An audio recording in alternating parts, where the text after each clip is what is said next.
Good evening and welcome to the August 8th, 2023 work session of the Gaston County Board of Commissioners. My name is Chad Brown and I serve as chairman of the board as well as the commissioner from the Riverbend Township. I would like to welcome our viewers, thank Spectrum and Cable and AT&T for making this possible for our citizens.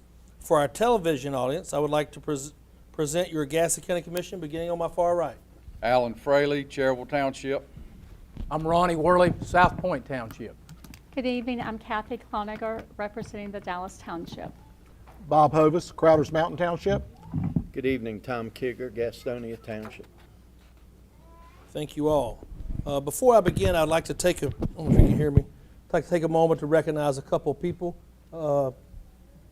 First, our interim superintendent for Gaston County Schools, Dr. Stephen Laws. If you'll please come up and so everybody else can see you too.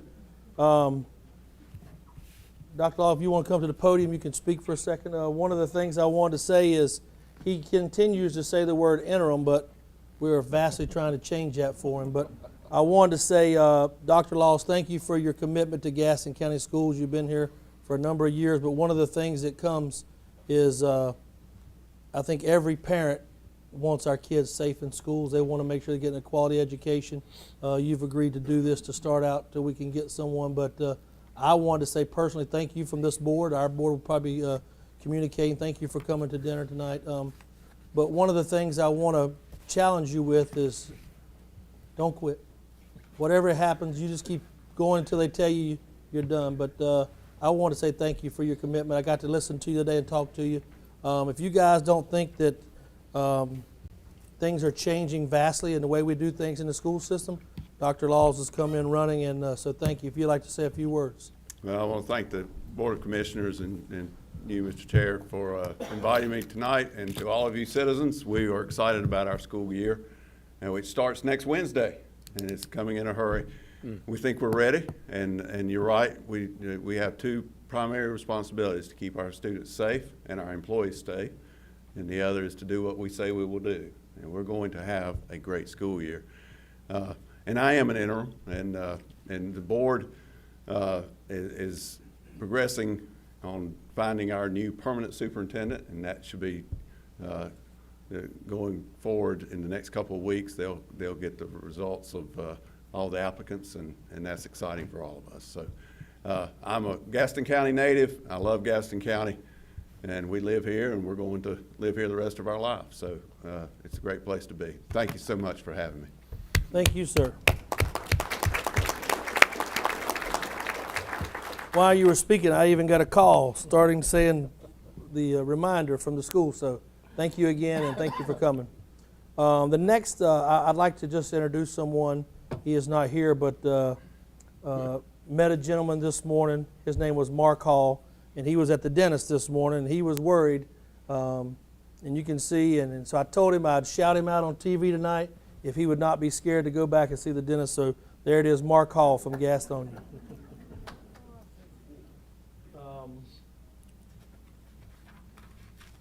First item on the agenda is proclamations, commendations, awards, and certificates. I would like to read a little something, but before I do, Tom would like to play a little music for you. I don't know how that happened. At this time, I would like to, this is to commend Jim's. Vincent, if you and Mark and is Richard back there? Just give him mine. I'll get Kim's. I'm just clicking on this That's all right. work session. But one of the things we like to do here is have we like to commend things for their work. And the paramedics, Captain Leander Lawrence, Christina Cruz, and Andrew Adams for their heroic actions on May 23rd, 2023, rendered in the line of duty, which saved the life of Mrs. Darlene Lawrence, a court service employee at the Gastonia County Courthouse. So if you guys will all come over there to the TV, I'll read this. Vincent, if you'll come up there a little closer, Vincent, there you go.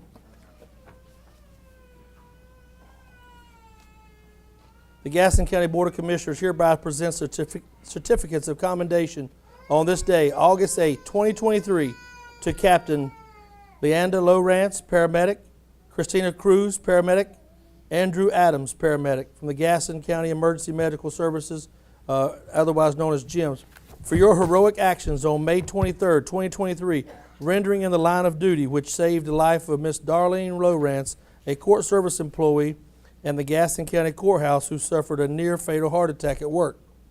The board further recognizes for your readiness and commitment to serve on the front line of healthcare emergencies. Your service and dedication proudly reflects the highest ideals of the members of your team in Gaston County and fellow paramedics of the United States, this to be adopted by this board on the 22nd day of August on 2023.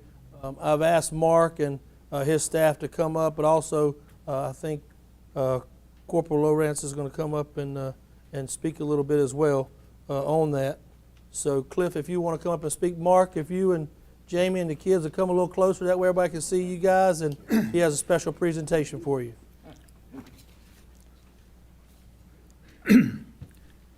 First, I want to give God all the honor and glory for allowing us to be here tonight and do this.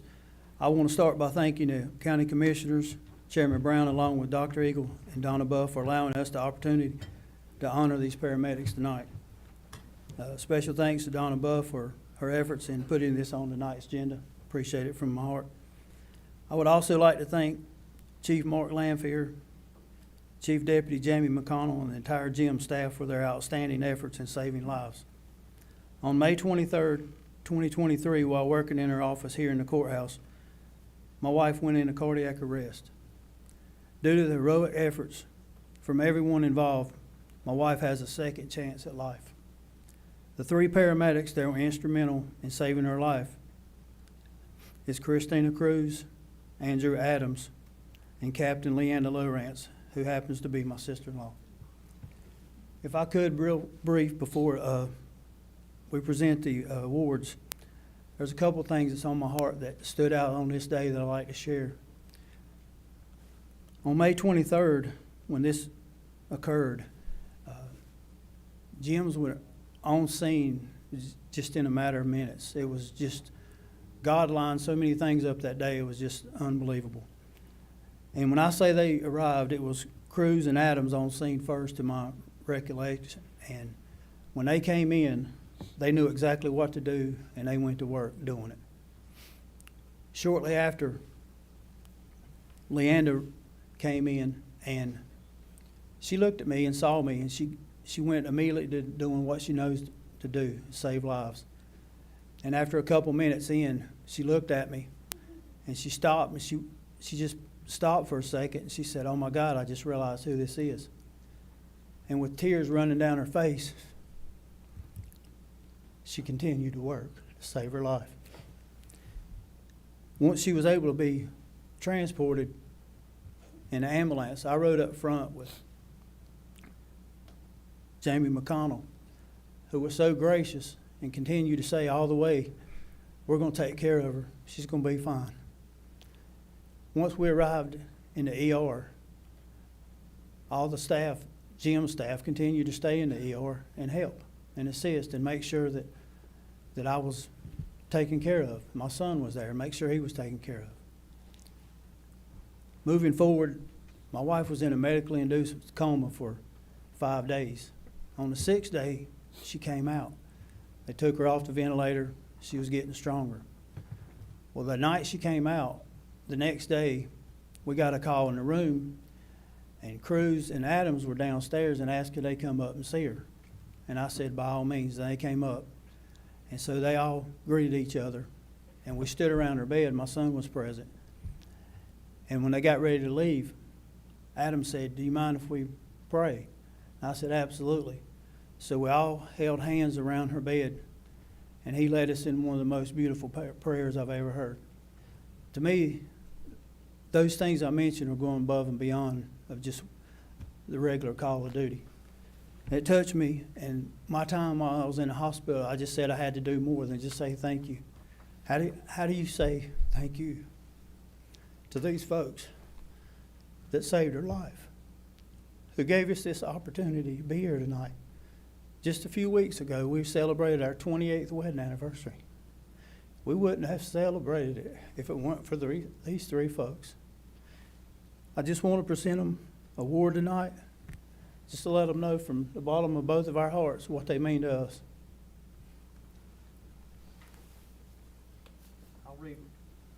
I'll read one of the plaques, and I'll let my wife present them. It says, Life-Saving Award presented to paramedic Christina Cruz in recognition of your courageous and life-saving actions at the scene of a medical emergency at the Gaston County Courthouse on May 23rd, 2023. Your outstanding efforts gave someone another chance at life. Gaston County EMS, May 23rd, 2023.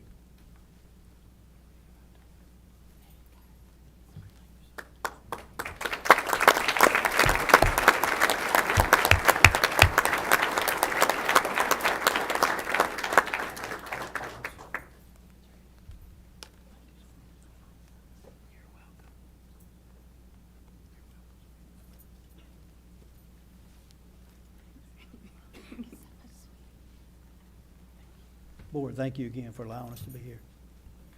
Cliff, I wanted to say something you said. It's not just that you're family.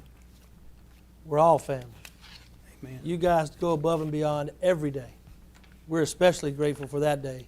But we're also especially grateful for what you do for our community, what you do for our county. Mark, you guys have put together one of the best programs around, and this is an example. We get to see it on live TV today, but the one thing it is this love for what you do, and we're very appreciative of what you do. And Cliff, appreciate what you do, and your wife as well for what, that's a service, giving family, and we're very proud of you guys, so thank you again. It's my pleasure. Thank you.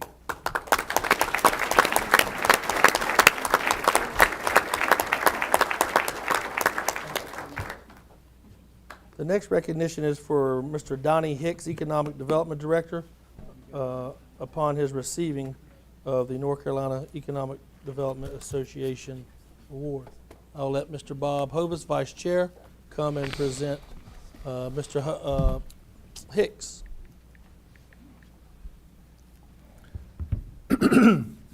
It's a distinct honor for me to recognize another of our exemplary Gaston County staff. Donnie Hicks finished college in 1983. Immediately upon graduation, he came to work for Gaston County. Within a year, he was named director for the Economic Development Commission. And I can't sit here and begin to tell you the accomplishments, the impact, the positive entities that he has brought to Gaston County, because we can't stay here all night. And I would only begin to start by midnight. We have been the beneficiary of a very dedicated employee who has worked tirelessly in strange circumstances from time to time, because when you get these multicultural businesses who are looking to relocate into the United States, let alone into North Carolina, it offers unique opportunities, and I think that is an understatement at best. But Donnie has navigated those waters like he's sailed this ship 1,000 times. And I happened to be present at the North Carolina Association of Economic Developers, the group that does that statewide. They have an annual meeting, and I happened to be in Wilmington when he was presented the President's Award. He's twice won the Developer of the Year award for the state, but this year he was the President's Award recipient. With that, that is a recognition of his peers, others that do the same thing across the state that Donnie does, people that Donnie does battle with from time to time. And I use that word battle in parentheses because I don't think there's any bloodshed, although some would probably like to shed Donnie's blood because he's beat them out on so many different things. But this man is so incredibly humble. I was glad when I found out about it, actually the night before. I made the decision that somebody from our staff and our board was going to be present with Mr. Hicks when he received this very prestigious award. So I told my wife, I said, dear, I said, I can't wash dishes tomorrow. I've got to go to Wilmington. And she looked at me with this puzzled face and said, okay, because she knew that it was something, and never looked back. But I was very honored to be there and be a part of that. But I wanted Gaston County to know, and the rest of this board to express their appreciation for all the hard work that Donnie Hicks has done, all the things he's brought to us to diversify our tax base and put us back to where in the last 2 years, we're just about where we were before the textile recession and all the textile business left Gaston County, that great big sucking sound that Ross Perot used to talk about. But when all that went away, we took it on the chin, and we've had it on the chin. But we've recovered, and we're doing so much better. But this man right here has created 90% of that. We've given him a little money and some incentives along with the state to help some of this happen. But most of it's been on his shoulders and his staff's shoulders, and we appreciate all that he's done. And I just wanted to recognize him before our television audience and the board tonight and say thank you again. And you have an opportunity to toot your horn. I know you won't, but you're welcome to. So thank you. You've got to wonder about an organization that has 930 members and they gave it to me. That's a pretty sad statement in a way. What Commissioner Hovis didn't tell you was the people that got different awards before me made some very pointed and negative comments about county commissioners, which I didn't partake in. But it really showed me how lucky I was to work into a system like we have here, where we're very well supported financially, and we have had a major hill to climb to get where we're at today, and especially I think that's recognized in our AAA bond rating. But we've always done things differently. So there's a lot of people that have helped do that along the way. I got the award as an individual, but it's for really the collection of work and the body of work that the county's done for a long time. And if you go back and look at where we started, when I came here, there was no zoning. We had relatively limited water and sewer capacity. We had almost no extensions. And we've done a lot of work. And I think that's reflected in that award, but it's also a reflection of the consistency in our approach that we've had, consistent investment in it, having good county commissioners that believed in what we're going to do and thought that we could make this comeback and get to where we wanted to be. And that's a great gift to me and to everyone in this county. A lot of communities have fits and starts, and they take directions and they lose momentum, and we've never lost that momentum. We've had it consistently, and that's because the commissioners have given us a lot of money and support. I worked for 4 county managers, all of whom have given us a lot of support and a lot of authority and autonomy to go out and do what we needed to do. So I've had the real luxury of waking up every morning for 39 years and not ever really wanting to be anywhere else but here, and that's a true gift. So thank you. Wait, Donnie. You can take your recognition from sitting there. And I will add one note, Mr. Chair, if I can. Gaston County was the only county represented at this auspicious occasion by a county commissioner. That tells you something. And we're here to support you, Donnie, and we mean that. Thank you. Donnie, I wanted to say something before it got too mushy for you. You ain't done yet, so don't think that this is easy for you. For the people who don't know what Donnie does, he goes out with companies. They're wanting to come and expand their companies from either overseas or inside of the United States domestically to come into Gaston County.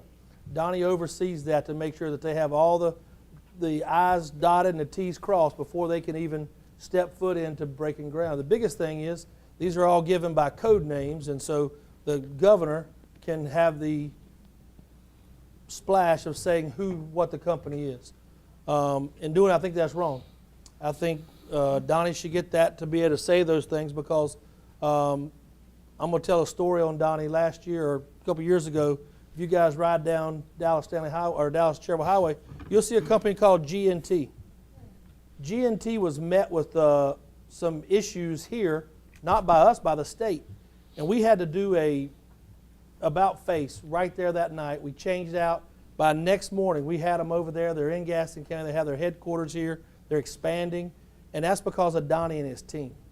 And when I mean they're making about face, that's like you changing and going to work as a police officer today, and you're going to be the milkman tomorrow. It was a totally different change. So those are some of the examples that we see.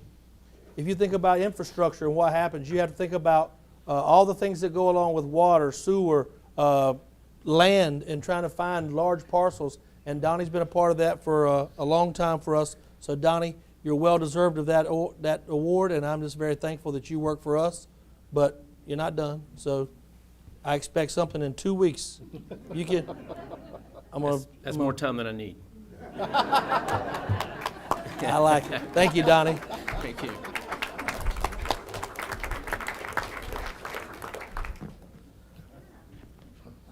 And I guarantee we will have an award. We will have something being come out in the next 2 weeks. Y'all listen up. Certificates of appreciation. It is a great pleasure for the Gaston County Commissioners to honor citizens who have unselfishly given of their time, talent, skills, and energies in service to an appointee of one of our many boards and commissions. This type of service is the foundation of citizen involvement in our county government and is helping shape the future of Gaston County's community. We gratefully acknowledge the work of the following individuals, and certificates of appreciation have been forwarded on to them. Dr. Edward Smith, Adult Care Community Advisory Committee. Vincent Ginsky, Gary Washington Jr., Transportation Advisory Board.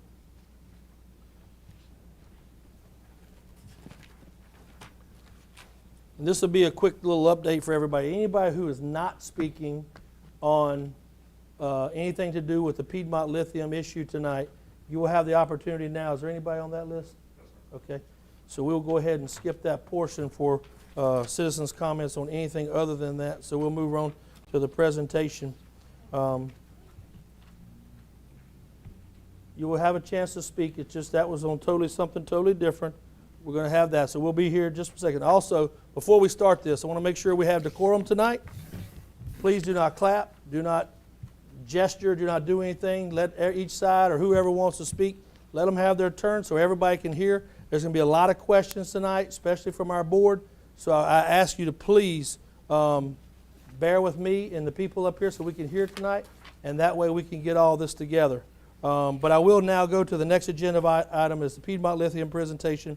Ms. Erin Sanders, Senior Vice President, Corporate Communications and Investor Relations, along with Ms. Melissa Gordon, Vice President of Governmental Affairs. Ladies. Thank you. Good evening, Chairman Brown, fellow commissioners, County Manager Dr. Eagle, County Attorney Mr. Stetzer, and other staff members. I'm Erin Sanders, as Chairman Brown just mentioned, but I will make a correction. Monique Parker will be presenting with me, and she will introduce herself shortly. We appreciate the opportunity to speak with you tonight. It's been almost 2 years since we've had the chance to appear before you, but a lot has happened in 2 years, I think, for all of us. I believe that Piedmont Lithium is a different company than the one that appeared before you in 2021, and a different company than maybe many of you have met in the years prior. Today, Piedmont Lithium is a $1 billion market cap company, publicly traded on NASDAQ, with projects in Canada, Ghana, Tennessee, and here in North Carolina. And we are proud to be headquartered here in Gaston County. We celebrated a significant milestone last week as our joint venture in Quebec made its first shipment of lithium product, marking our shift from a lithium developer to a lithium producer and a revenue-generating company. Piedmont now has a leadership team that together has extensive experience in the mining industry, the lithium industry, in manufacturing, the environment, and community engagement on projects such as these.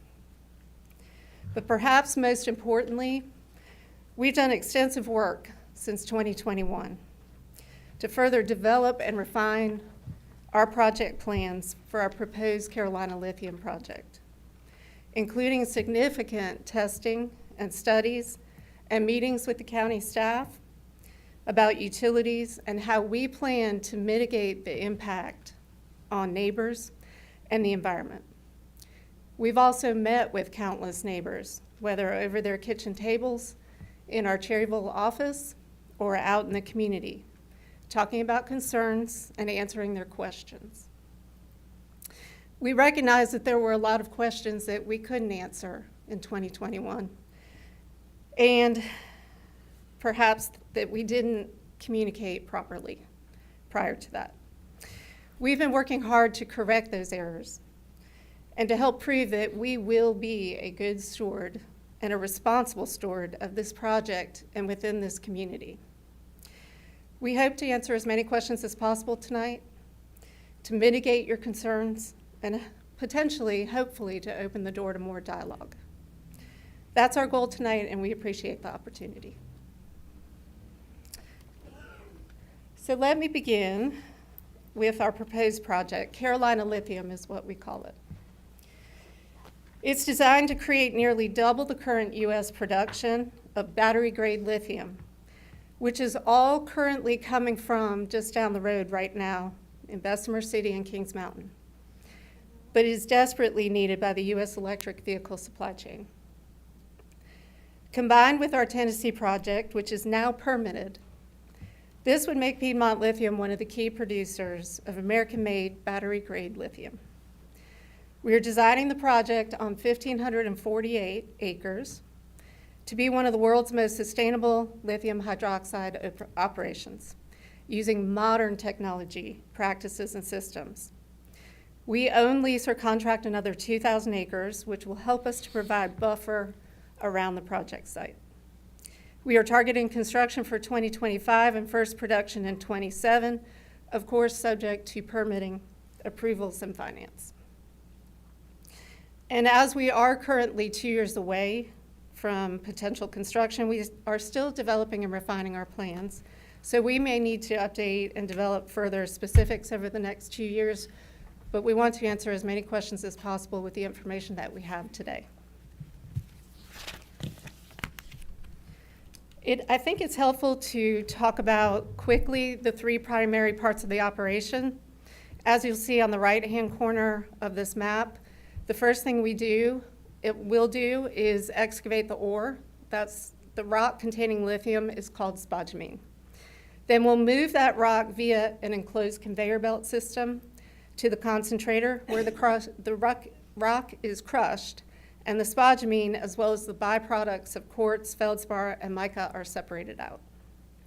Then that crushed spodumene concentrate will be conveyed to the conversion facility, that's number 3 on the map, to be processed into lithium hydroxide, or lithium salt, which is the battery-grade lithium that we'll sell as a product to automakers or battery manufacturers.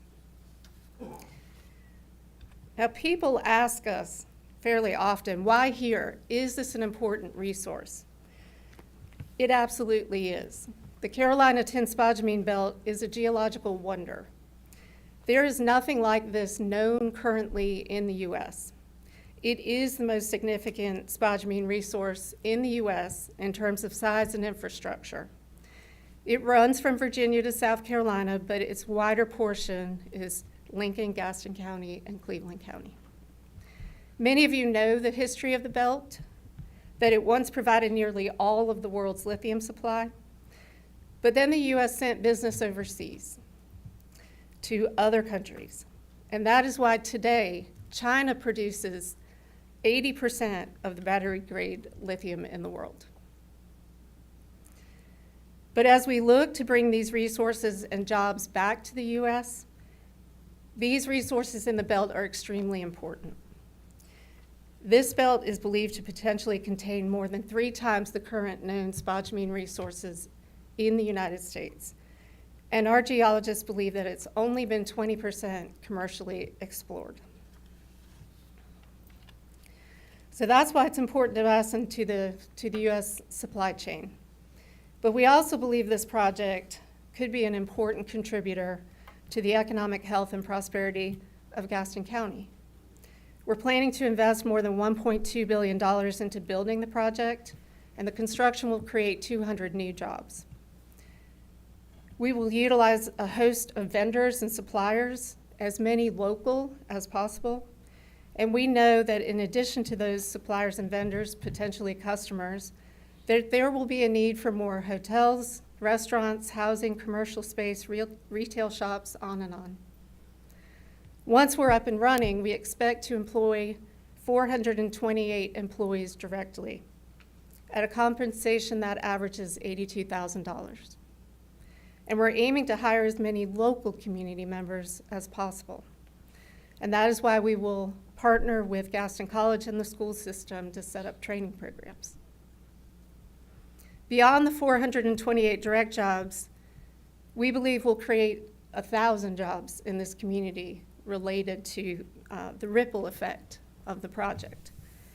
And according to our fiscal impact study, $45 million in fiscal revenue to Gaston County in the first 5 years, and a total impact of nearly $4 billion in the first 5 years.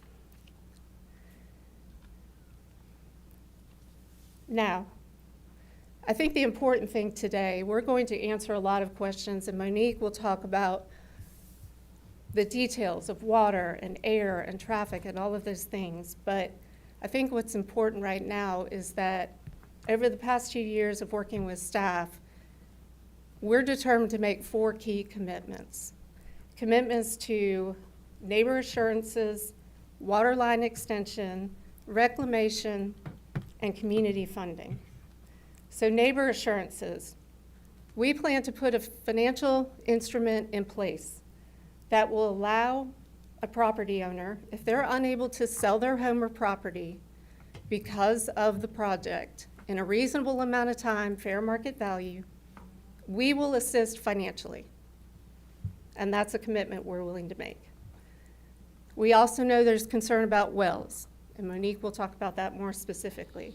But if a well runs dry on one of our neighbors' properties due to the project, we will either drill a new well, drill a deeper well, connect the home to municipal water, and in the meantime, we'll supply water, but we will also make a payment to that homeowner that can help pay for water bills and for their inconvenience.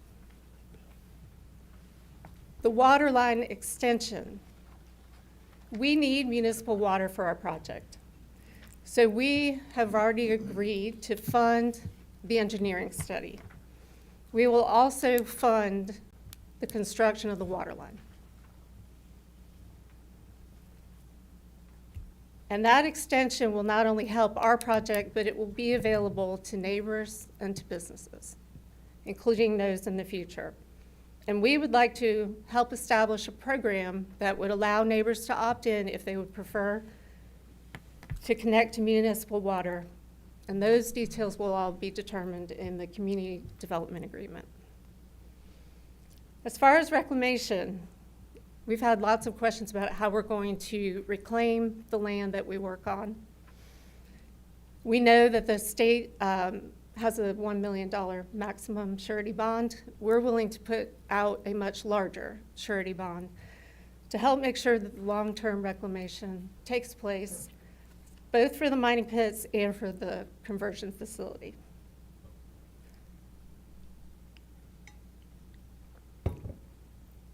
And last but not least, our community shared value commitment. Piedmont Lithium is committed to sharing value with communities that we work in. So we will be putting together a commitment that will be an annual payment to Gaston County to help fund and support well-being in this community. All of the details of these commitments will be determined as we move forward with the community development agreement.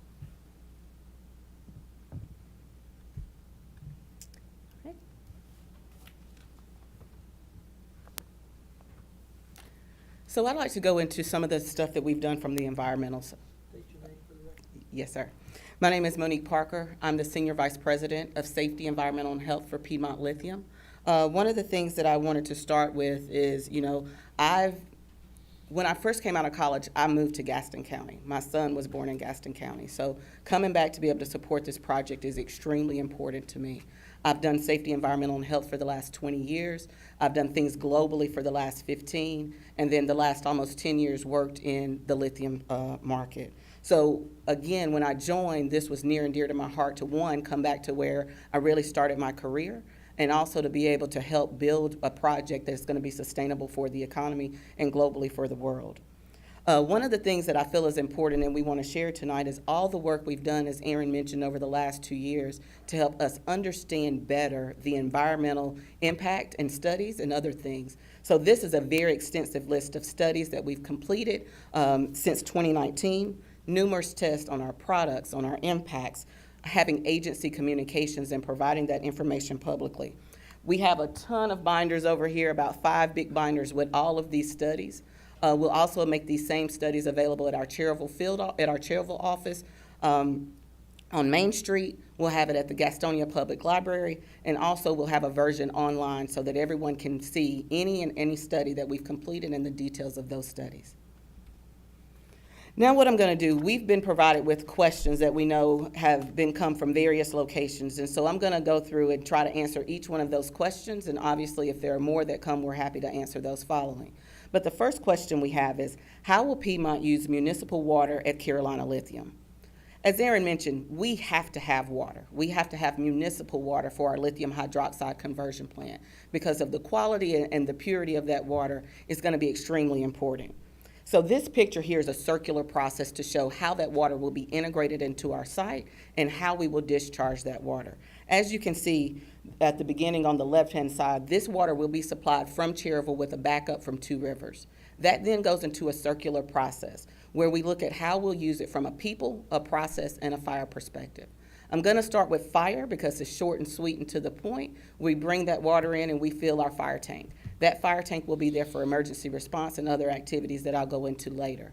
When we look at people, obviously we have to have restrooms, showers, drinking water. The list goes on in regards to municipal water to be able to support those activities. And then our manufacturing process. As I noted, our lithium hydroxide conversion plant needs this water. Once we use that water in our process, we will then have an on-site wastewater treatment facility that will treat that water, and then we will send it to a wastewater pump station where it will be combined with the sewer water from the people use that will then be discharged back to Two Rivers. So one of the key points is any processed water from this process will go back into a wastewater treatment system through our sewer lines. I want to make a point, there is no discharge to streams and waterways from our processed water. I think that's a very important part to make, and one of the reasons why we want to invest in including water and sewer lines to our property to make sure we can support this effort. The next question is, how will the project impact water quality in wells, groundwater, and rivers and streams? So we've done extensive tests that we've already showed and talked about a little bit, but one of the things that we've learned is we will not materially change the composition of the groundwater. So what does that really mean and how do we say that? One of the things I want to make sure when I say we won't materially change it, that means we're not going to contaminate wells. I know that that's been, a question or a thought that we continually get. How are we going to impact the wells? But based on the studies, we should not have any contamination to the wells. And I think everyone knows there are stringent regulations that we have to meet in order to even have our process and our operations. We're going to do extensive monitoring and testing throughout the operations of our plant. I'll show in a little bit a different pictorial that shows how we're using groundwater, and we're going to recycle that. Because when we open up the mine, groundwater will come into the pits, and there's a recycle process that we'll use. We also have the Two Rivers that I mentioned that all of our processed water will go to. And then one thing that I want to make sure that we define, because a lot of mining operations have tailings ponds. That's some of the wastewater that gets stored in a pond, and a lot of times there are failures associated with that. Our project has no tailings ponds. So that is something that we will not have, and we'll talk about how we'll do reclamation and how where our waste will go and how we will treat it. The next question. How will the project impact local wells and water availability for residents and local businesses? As I mentioned, studies indicate there will be no widespread drying up of wells. I said we wouldn't contaminate the wells, but this is talking about how are we going to impact them from the quantity of water that they're going to get. We've done these studies, and one of the analogies I want to give is some people think the water table is like a bathtub. So you have this water table that's sitting there and it's just waiting for wells to come and pump out of it. But the reality of it is, when you have a bathtub and you open up the drain and all of that water flows out, that's not what the water table really is. The water table sits in a layer above hard rock and even the material that we're gonna mine, and therefore that's how it works. And I'm gonna show a pictorial that gets into a little bit more detail to be able to see that pictorially. But I'll get back to wells and water availability. Through the studies that we've seen, there are maybe 10 parcels that are non-Piedmont owned that could be impacted by drawdown of our mining operation. And so with that, we've already have the well mitigation plan, which Aaron went into details of how we will mitigate any wells that are impacted. But we also have one of the solutions, which is the extension of the water and sewer lines to come to that area. So when we talk about wells being impacted and groundwater, we feel we put a good plan in place to be able to understand and support what that looks like and ready to immediately respond.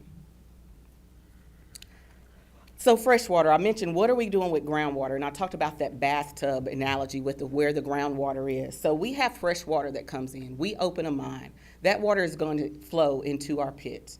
Once it comes into our pits, we will pump that water out, and it will go into what we call sedimentation ponds. Those sedimentation ponds are there to rest and allow us to treat, and if we need to, we will also, rest, test, and then treat if we have to. Once it's in those ponds, we plan to reuse that water. So we're going to have a need for water for dust suppression and for our concentrator plant. So that's the number 2 process that Aaron showed in our pictorial of mining concentrator. We don't need the same quality of water for our concentrator operations, so that groundwater will be able to source the water that's necessary for that process. Any residual water that's left in those sedimentation ponds would then be discharged to the streams and waterways nearby. But again, remember, we're going to be testing and we will treat if necessary prior to those discharges. Now, once the water leaves our concentrator plant, similar to our chemical plant, we are also going to pre-treat on site any processed water that comes from that concentrator plant. That processed water will then be pumped to Two Rivers to their wastewater treatment system. So that circular process starts with groundwater, but ends from a processing perspective at the Two Rivers for wastewater treatment, on top of our pre-treatment that we're going to do on site. So I mentioned sedimentation ponds just in the previous slide. We have what we call sedimentation basins and sedimentation ponds. And sometimes those can be used interchangeably, but they are actually very different. Our sedimentation basins are what we use for basically stormwater, our erosion and sedimentation control. So the stormwater actually goes into those basins. We will then test as that water is going in and before it goes out to understand and treat if necessary before release. And that's the water, again, solely stormwater from the site. Now our sedimentation ponds, that's the ponds that we use for groundwater and stormwater from a combination of understanding what that looks like. That's the same water that we'll reuse at our concentrator plant for our dust suppression, and then any water that's left would be discharged into streams. Both of these discharges are going to be covered under a permit through our MPDS system with the state of North Carolina. So we will have good understanding of what's going into these areas and what's going out, and make sure we have stringent requirements around them. Arsenic. I know we've heard many, many times about arsenic, and so the question is, will Carolina Lithium create or release arsenic into the local groundwater? I think there's a misconception that arsenic is used in lithium mining. That is not true. We do not create, use, or release arsenic from our operations. So when I talk about that, obviously I think many people are very aware there's naturally occurring arsenic in the groundwater around us today in Gaston County and other neighboring counties. That naturally occurring arsenic comes from some of the rock, the soil, and the groundwater due to volcanic rock activity in that region. So it's not there because we're mining it, because obviously we haven't mined yet, but it is there just naturally due to the anomaly of the geology that's there. So this pictorial hopefully helps me explain some of the things I was talking about earlier. As you see here, we have the water table, which is the blue lines that are there. And below that water table is the volcanic rock and our pegmatite, which hosts the spodumene ore. It is below the water table. As we mine, we're going to be removing that material. Then we're going to pump or dewater all of that water from the mine or the pit area into those sedimentation ponds that I discussed. So therefore, water can't drain back into the water table. Once it comes out, it's not going to go back in. It's one of the analogies that was given to me is, water likes the path of least resistance. So when it comes out, it's not going to go into those tiny crevices that it came from. It's going to want to go to where the large spaces are, and that's why it comes into the pit. How will waste be disposed, and will it be hazardous? So I'm just going to go through the various wastes we're going to have. The first is like any other plant, just normal dumpster waste, from our offices and other areas. Those things will go to a landfill and be disposed of properly. We will have a lab on site. that lab will have chemicals that would be deemed hazardous once we dispose of them. So there will be small amounts of hazardous waste that come from our site, primarily from the lab operations. Our conversion tailings. So again, our conversion is that lithium hydroxide plant. There are waste, and we call them tailings, that come from that operation. Those tailings may have some beneficial reuse that we're currently exploring and looking for aggregate recycle. But in the interim, they will be disposed of off-site at a properly permitted disposal location. The last two pieces of waste we have are what we call waste rock, which is the rock that doesn't have lithium or any of our byproduct materials in them. That rock will go into our commingling process to go back into our pits. So when I talked about reclamation, and Aaron was mentioning a reclamation bond, we're going to be doing progressive reclamation. So as we open a pit, once it's completed, we will refill that pit with our waste rock and our concentrator tailings, that is a very fine sand that comes from that operation. Neither one of these are hazardous. So that material will go back. And again, I think it's important, I talked about a tailings pond earlier. We won't have those tailing ponds on our properties or impoundments to host this material. One, it's non-hazardous, and two, we have for reuse from a reclamation perspective. How will the project impact the air quality in the area? One of the things that's most important to understand is there will be no change to the air quality that currently exists differently from our property boundaries today. So the air that people are breathing in that area is the same air they're going to breathe once our operations are there. We've done testing and modeling to understand what's going to come from our operation, looking at the controls we're going to have in place, and looking at our permit boundaries to understand the extent of that. We have a lot of emission and control equipment. We do monitoring and testing. And right now, we're in the process of working with Department of Air Quality, DAQ, to obtain our air permit to be able to run our operation. Will Piedmont leave behind large open pits? The quick answer to that is no. There will be one pit that will remain open that will fill with water. But again, as I've mentioned previously, we're going to be doing progressive reclamation. We're going to backfill. We will have one pit open at a time, as I mentioned, and then the north pit, which you'll see in this picture noted 4 for those that can see, will remain open, and we plan to own that area in perpetuity. So we will always understand what's there, what's the quality and quantity there, and how we will control it. And one of the things I think is important is that from a reclamation perspective, we want to be able to reuse this land once it's done. How loud and how long will each blast be? Modern blasts last seconds. So I know in the past there's a lot of history of mining in this area, and there's stories we've heard of, when the blasts go off, people having to go under desks and those types of things. Today's modern technology does not give that same result, so they last seconds. There are a lot of federal regulatory standards that are in place, and based on studies that have been done over 40 years, there's proof to show that if blasting is done within these federal regulatory standards, there's no structural damage. Obviously, those studies, not done by us because we haven't been around for 40 years, are evidence of what can happen as long as you're following in the guidelines.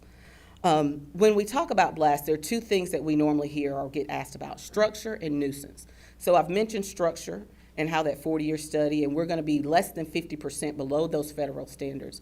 But then there's nuisance. What happens around the nuisance with blast?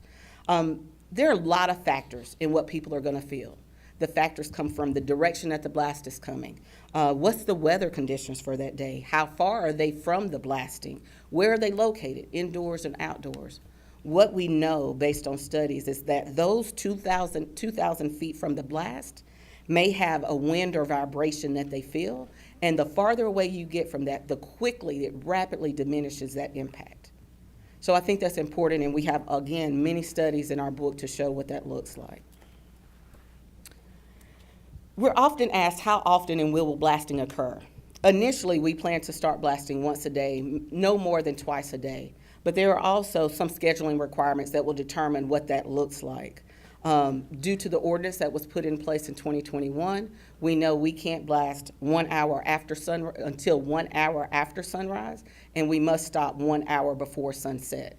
So that's a very short window, depending on the season, of when blasting can occur into that time frame. And you'll note no Sundays and certain holidays that have already been defined. We will follow those rules stringently. Is lithium hydroxide flammable? I can say from a standpoint of the chemistry of it, the answer is no. Lithium hydroxide, the material we are going to produce, is not flammable. There's some understanding of, recently there have been lithium fires in the area. Those were from lithium metals. We will not house on our site, we will not produce, we will not manufacture anything to do with lithium metals. So we don't have that same flammability profile. Lithium metal doesn't occur naturally in nature. So it's not like when you mine it, you unsource lithium metal. We unsource spodumene that hosts lithium. And so that same risk isn't there. And as I mentioned, and as Aaron said earlier, lithium hydroxide is a salt. So the flammability factors and the chemistry of it just don't allow it to do that. The product that we produce will go into batteries. We do not produce batteries. We produce the salt, and then we sell it to battery manufacturers or car manufacturers that then put it into batteries. So there will be no batteries on our property. What is Piedmont's emergency response plan? As I mentioned earlier, we're going to have a fire tank. We are a company that's currently working on developing our process, developing what our site looks like. So we are also developing that emergency response plan. What are we going to do? How are we going to do it? We're going to be like any other manufacturing plant and have that plan in place. We're going to work with the local fire departments. We're going to work with the local emergency planning commission so we can make sure that we're meeting everybody's needs and that we have the right procedures in place and that we can support each other from a volunteer perspective in many cases or from an on-site perspective. The protections we do have in place, as I mentioned, is the fire water tank will be fully sprinklered. We're going to have fire hydrants all around the property. And last but not least, we're going to have visual and audible alarms to make sure everyone's aware of anything that's going on within the property. What is the expected lifespan of the Carolina Lithium Project? So I'm going to talk about the mine and the lithium hydroxide facility. The lithium hydroxide facility has a 30-year life. Typical manufacturing facilities put a 30-year life from a depreciation financial perspective on their manufacturing sites. We're no different. Now, the mine right now has an 11.5-year lifespan. One of the reasons that is in order to define a mine, you have to have what's called technically available ore reserves. So right now, based on what we know and what we can technically say, it's 11.5 years. But as Aaron mentioned, we know that there's double that amount of ore in the ground versus what we've been able to allocate for this 11.5 years. And because of that, there is a potential that this lifespan would extend. But again, from a technical legal perspective, ore reserves have a very special definition, which is why we had to give it an 11.5-year life. How will the facilities be decommissioned at the end of their useful life? One of the things that I think is important, we talked about economic impact. Once, when and if this plant is ready to be decommissioned, we will have a very skilled workforce that will be able to continue working in other industries in the area or go other places. Hopefully stay here because obviously once you come to Gaston County, you never want to leave. But from a concentrator perspective, we would anticipate removing that and reclaiming the land where the concentrator plant is. For the lithium hydroxide facility, that could be converted or repurposed. If it cannot be converted or repurposed, we will have that surety bond in place that will ensure we have the necessary funding to remove and reclaim that land as appropriate. Property values. What kind of impact does Piedmont expect to have on nearby property values? Research shows that properties will not decrease, but likely increase. So there's a Phoenix Center study that underlines this point. Hey, just 1 second. We've already talked about this, and I've asked. I asked before we started. This is why. I'm not going to let it happen again. Let them have their time. You'll get your time, and we'll keep moving forward. Thank you. Go ahead. Bye. Make sure he's not coming back in.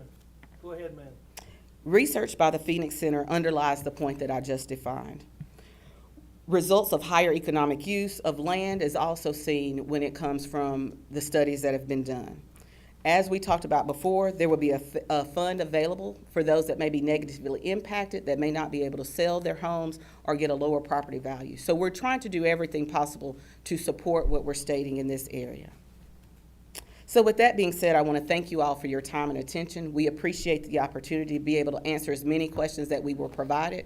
We're definitely open and ready to take more, but we thank you for your time. Thank you, ma'am.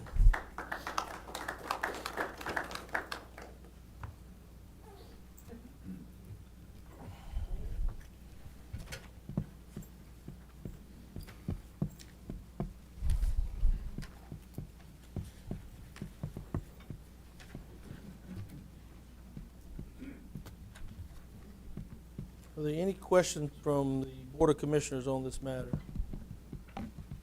Mr. Fraley. I'll start with a couple, Mr. Chairman, and may want to come back after we move through the board here, but I was a little shocked to see 11 and a half years. I'd always heard it was going to be like 15 to 25. That's even more concerning. It's only going to be 11 years to disrupt all these people and their homes and their property and their water over an 11-year project. But anyway, most of my questions tonight are surrounding the water issues. Some of them you've covered, some of them you haven't. But from the water collected from the mine, exactly where does it go, how's it treated, and how's it discharged into the streams and the waterways? So as I mentioned before, the water that's coming from the mines, the bottom picture on this screen, the sedimentation ponds, any water that goes into the mine pit area will then be pumped into the sedimentation pond. That water will sit there, we call it rest, test, and treat. So it will sit there, we will test it to understand if there are any constituents in it, but it will also then be reused in our concentrator plant and for dust suppression. Prior to any releasing of that water to any waterway, it will go through that testing, and then we have certain stringent requirements we have to meet from a permitting perspective before we can release it. What is it treated with? It depends on what is in the water. Obviously, with this being primarily groundwater, we anticipate there being arsenic in the water. And so what we've said all along is once we get it and we test it, if that arsenic is there are various methods that can be used in order to treat it. Sometimes it's an acid addition in order to have there be a reaction and settle out into a salt that we will then collect and dispose. But there are various methods, and we're exploring all of those options so we can determine the best able to respond depending on the concentration of the arsenic. I think it's important to note that in those cases where we might find elevated levels of arsenic because it's naturally occurring, and we rest it, test it, and then treat it before returning it, in those cases we will be returning the water better than when we found it. So, in those cases. If you say so. You talked of these discharge ponds and sediment basins designed for 25-year flood specification. Isn't it likely we will see one or more flood events that would overwhelm your design plan? So right now, as you mentioned, it's designed to a 25-year flood event. That's the state of North Carolina's requirements for these types of systems, and that's for the whole state. The way ours are currently designed, with a 25-year event, we have the capacity for 5 times the amount that's anticipated for one of those events. So if we were to have extensive flooding in the area, obviously there will be things that we will be doing in order to control and manage it. But as a region, there will be a lot of other opportunities that we will need to be maintaining, not only on our facility, but in the area to understand and be able to manage that. Yeah, that would be a very scary and concerning time if that happened. And Governor Cooper said when you have 2 500-year floods within 2 years of each other, it's pretty clear that it's not a 500-year flood. So, there's a real potential that we're going to have to deal with that if this comes, and what the fallout's going to be is very concerning. You answered my next question. What are the processes you're using to ensure that suspended materials in the basin don't escape? So again, when we talk about the rest and test, So we have to have enough residence time for any solids to be able to rest out of the water before it's discharged. And so those sedimentation basins are designed to be able to allow that rest period, which I believe is 3 days, before that it can be discharged into the waterways near them. Well, and you know, some of the words that I've heard, you know, used, that we expect, it's our intention, we plan to, those are worrying words because they're not definite. They're not giving definite answers. That's like we intend to do something, and we're going to try to do this, and we're going to, you know, we're going to assist with funding and paying and helping. But you know, we got to have better answers than that. We got to know definite answers and what's going to happen for sure. Not anticipating, because it's too big a deal. It's too big a project, and it's you know, those things are a little concerning too. But let me finish with a couple of these other questions. How many wells are within 1 mile of the currently proposed mine? Do you know the answer to that? I don't know the answer to that, but one of the reasons we don't know the answer to that is many wells aren't registered. Right. So we don't know, unless we go and knock on every neighbor's door. That's the only way we'll have a true accurate count of that. I can tell you with not right now, but we do have the number based on the wells that are registered. I just don't have that information readily available today. Well, I would think over the years you've been working on it, that would be a very important thing to know, and to be able to, if you had to knock on all those neighbors' doors and go to all that property, I think that should have already been done, personally. So if I could respond to that, one of the things that we are doing, and one of the reasons why we haven't connected that dot for you yet, is because we are doing a drawdown study of that area. Working with the county and their expert, Dr. Spruill, we're looking at what impact our mining operations will have. And so we want, obviously, when you say 1 mile of our project, mining only happens on a very small portion of the overall 1,500 acres. And so the drawdown impact, if any, will happen on that portion of the mining operations. And we're working through to validate that study so that we can then do the door-to-door knocking to understand long-term impacts. Well, since you weren't sure of the answer to that question, my next one I can skip. And you kind of went over the possible impacts. Discuss the water lines for homes. What about the people who do not want to be put on municipal water? You talked about digging deeper wells and doing that, but I mean, I don't know that you can outrun a mine. I mean, you just keep going deeper and deeper and deeper. I mean, how deep's the mine going to be, and how far can you actually go down with new wells? So the water drawdown study that Monique referred to, preliminary results show that only 10 properties will be impacted with a drawdown over 12 inches that we don't know.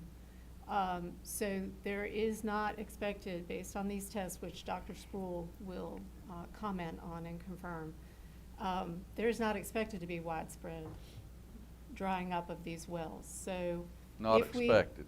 Yes. Yeah. And I'll comment on your question about that. As a publicly traded company, and my general counsel is sitting here, we are legally obligated to say expected to, should. We're not allowed to say will or has until we've done it.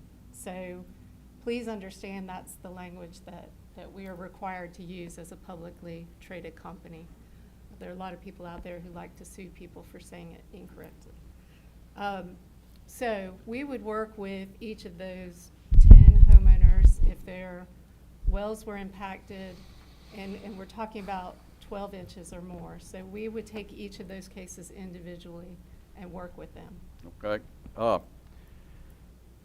If there has to be a water line built, how long after a well would go dry or was contaminated, which you said that wouldn't happen, would a person be able to get connected to a water line?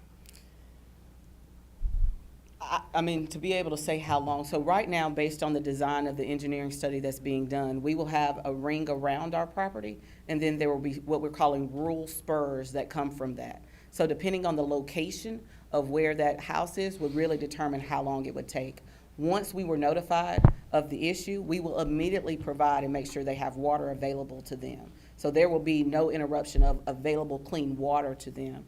And then once we understand that and understand where the closest connection is, we will immediately start the process. Again, it's gonna be very case-by-case dependent to understand how long it will take, because it just depends on how close they are to one of the spurs that we will have. When you say available clean water, you talking about taking bottled water to their house, or what are you talking about? We've looked at many different options. It could be a water truck, it could be a water tank that sits there, but it will be some type of water. We're not gonna be bringing in, you know, I don't know the right term, but 40 bottles of water to their home. It will be a more substantial way in order to maintain their water. Well, you know, we had to deal with the coal ash situation, and there were people for years that actually had to have bottled water taken to their house until that was corrected. And I don't want to see any of our citizens ever be put in that position again.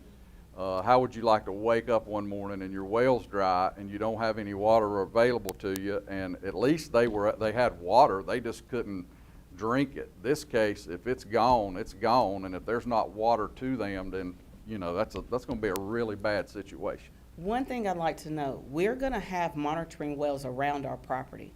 So if wells are starting to lose volume, we're gonna know before they would know, just from a proximity to the location of our operations.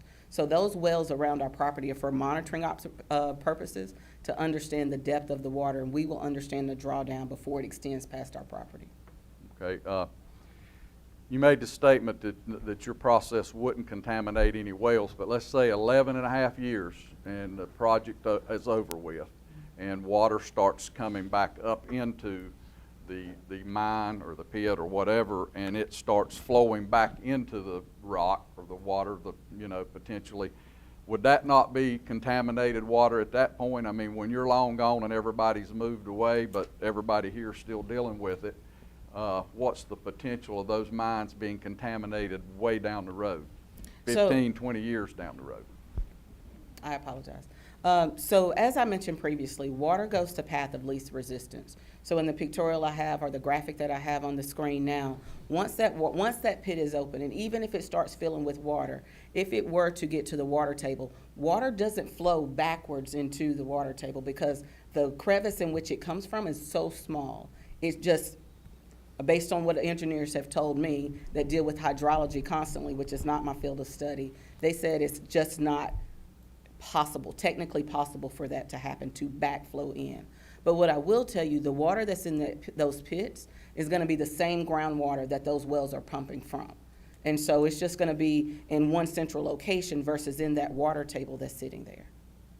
And well, I know, in Lincoln County now, there was an old lithium mine there, and a lot of the residents and citizens are finding that the wells they're operating now are contaminated with high levels, unacceptable levels of arsenic. And I believe that was in the 50s, so fast forward, and that's what we're dealing with. And we don't want to put, our children or grandchildren in that position to be dealing with that on this land that's been owned by these people for some generations and been paying taxes for a long time. And when you live in a rural area like we do, that's you live there for the reasons that you don't want to have to deal with the stuff that this mine's going to bring. So it's it's very important we get all these questions answered and answered properly. I'll yield for right now, Mr. Chairman. Thank you. Mr. Worley. Thank you, Mr. Chairman. Well, you mentioned in answers to Commissioner Fraley about 1,500 acres, the mine, and I've have maps that the primary mine is approximately 1,500 acres, but Piedmont now controls over twice that many, about 3,600 acres. Yes, sir.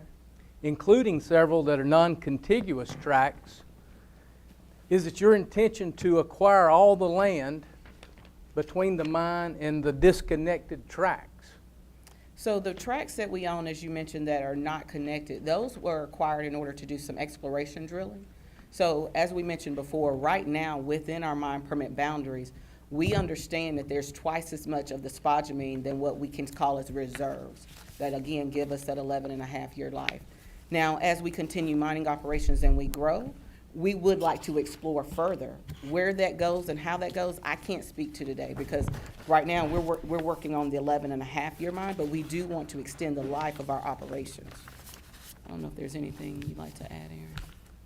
No. Well, that does bring me to the next question, and I had are you actively looking to expand beyond this 3,600 acres that you now control? So that's a yes, right? Currently, we are not doing any exploration work in the area.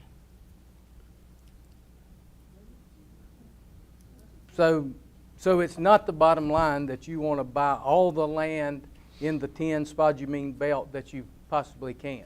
So is that, could you say yes or no to that? Not currently at this time. We have plenty, as we've said, the ore reserves that we have defined are 11 and a half years. We believe we have twice that just within the project boundary. So, you know, we continue to look actually all over the world for further spodumene resources because, as we mentioned earlier, 80% of the processed lithium hydroxide, is made by China. We're out looking for spodumene to continue to help support the U.S. supply chain. But as far as here, we're not actively pursuing anything further, So to my knowledge. not out beyond that 11 and a half years, but you're saying the 11 and a half year is sort of the ceiling for now, but it could expand. Well, let me say this. As Aaron mentioned, within our boundaries where we're saying 11 and a half years now, there is more spodumene that is underneath the ground today. Sure. So that 11 and a half years, as we mine just what we have in our mine permit today, will likely grow past the 11 and a half year mark. We just can't speak to what that looks like because technically we haven't done the work to be able to transition those reserves, the indicated amount that's there, into reserves that would allow us to expand that life. Okay, well maybe let me ask sort of another way. So if we were to approve this initial project, later on, Gaston County could be asked to approve a project that is 2 to 3 times larger than this. Is that feasible? I wouldn't speculate about the size, but, you know, some of that land is buffer. For right now, all of it's buffer. So we are only looking at the 1,548 currently. If we wanted to expand beyond that, yes, we would have to come before you again.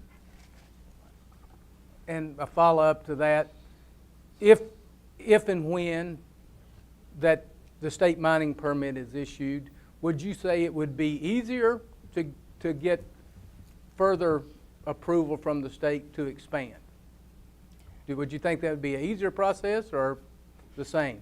So based on where how Daimler is managing mining permit today, I can't say it would be easier. We would still have to do the same due diligence we've done in order to understand any environmental impacts, all of the studies. We would have to update all of our permits. So it is not a slam dunk, I'll say, that we get this mine permit if we were to, that any expansions or modifications would be easy. I would not say that. Would Piedmont agree to any sort of agreement with the county to limit the scope of the project in any way initially? Would that be something? Beyond the current project boundaries, I think that would have to be discussed in the community development agreement or some other forum. Okay.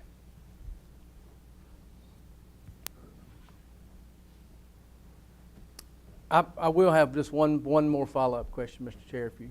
Yes, sir. What would you see as the potential options for redevelopment of reclaimed land once the mining operations were through? What would be the value, or what would be any redevelopment options that you could see further?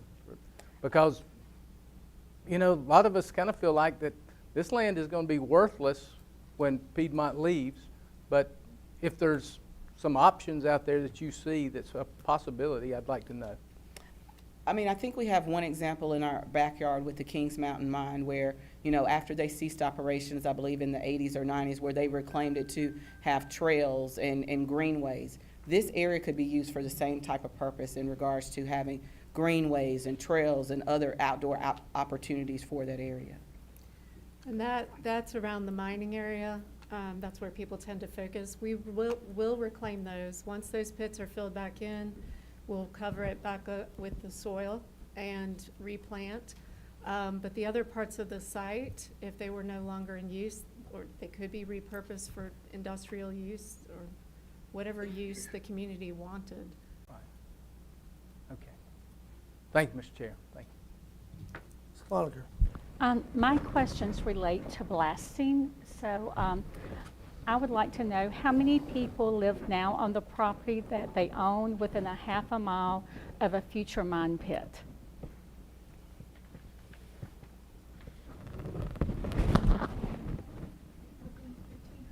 Up. Can you step up, please, so we can hear? And state your name, please, for the record.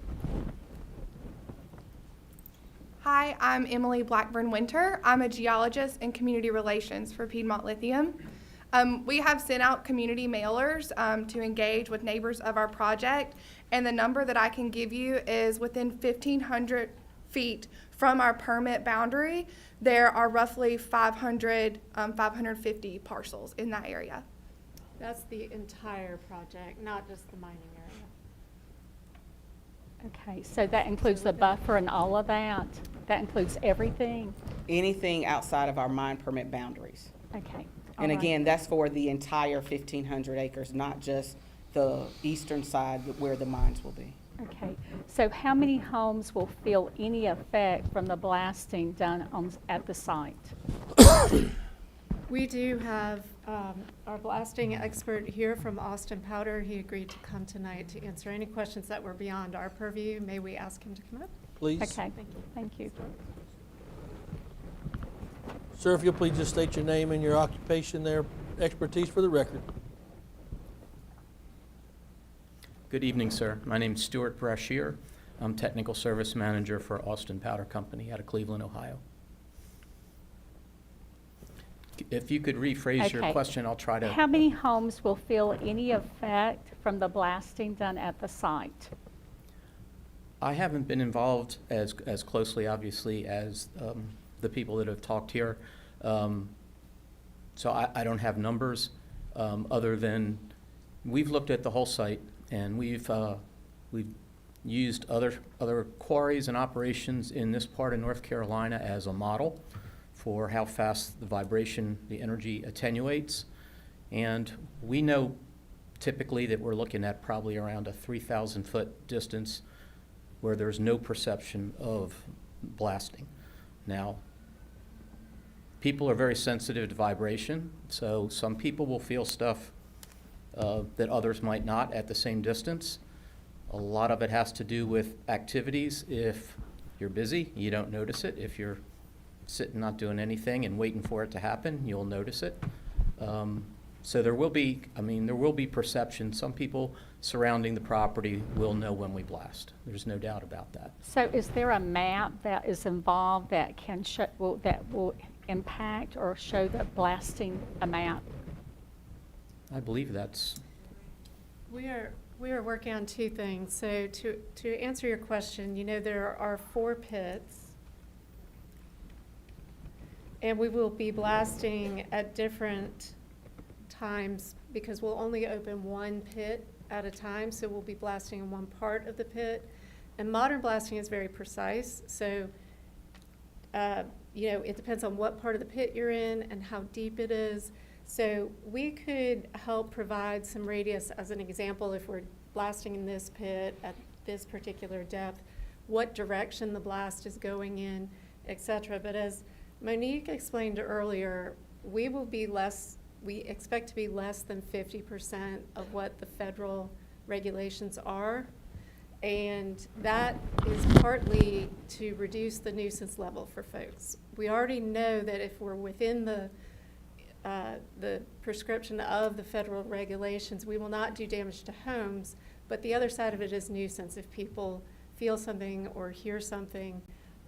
So it's a little bit difficult to answer because there are 4 pits, different depths, different times, different types of homes. It depends on the weather. If there's cloud cover, that creates a different scenario. But we're happy to put more information together.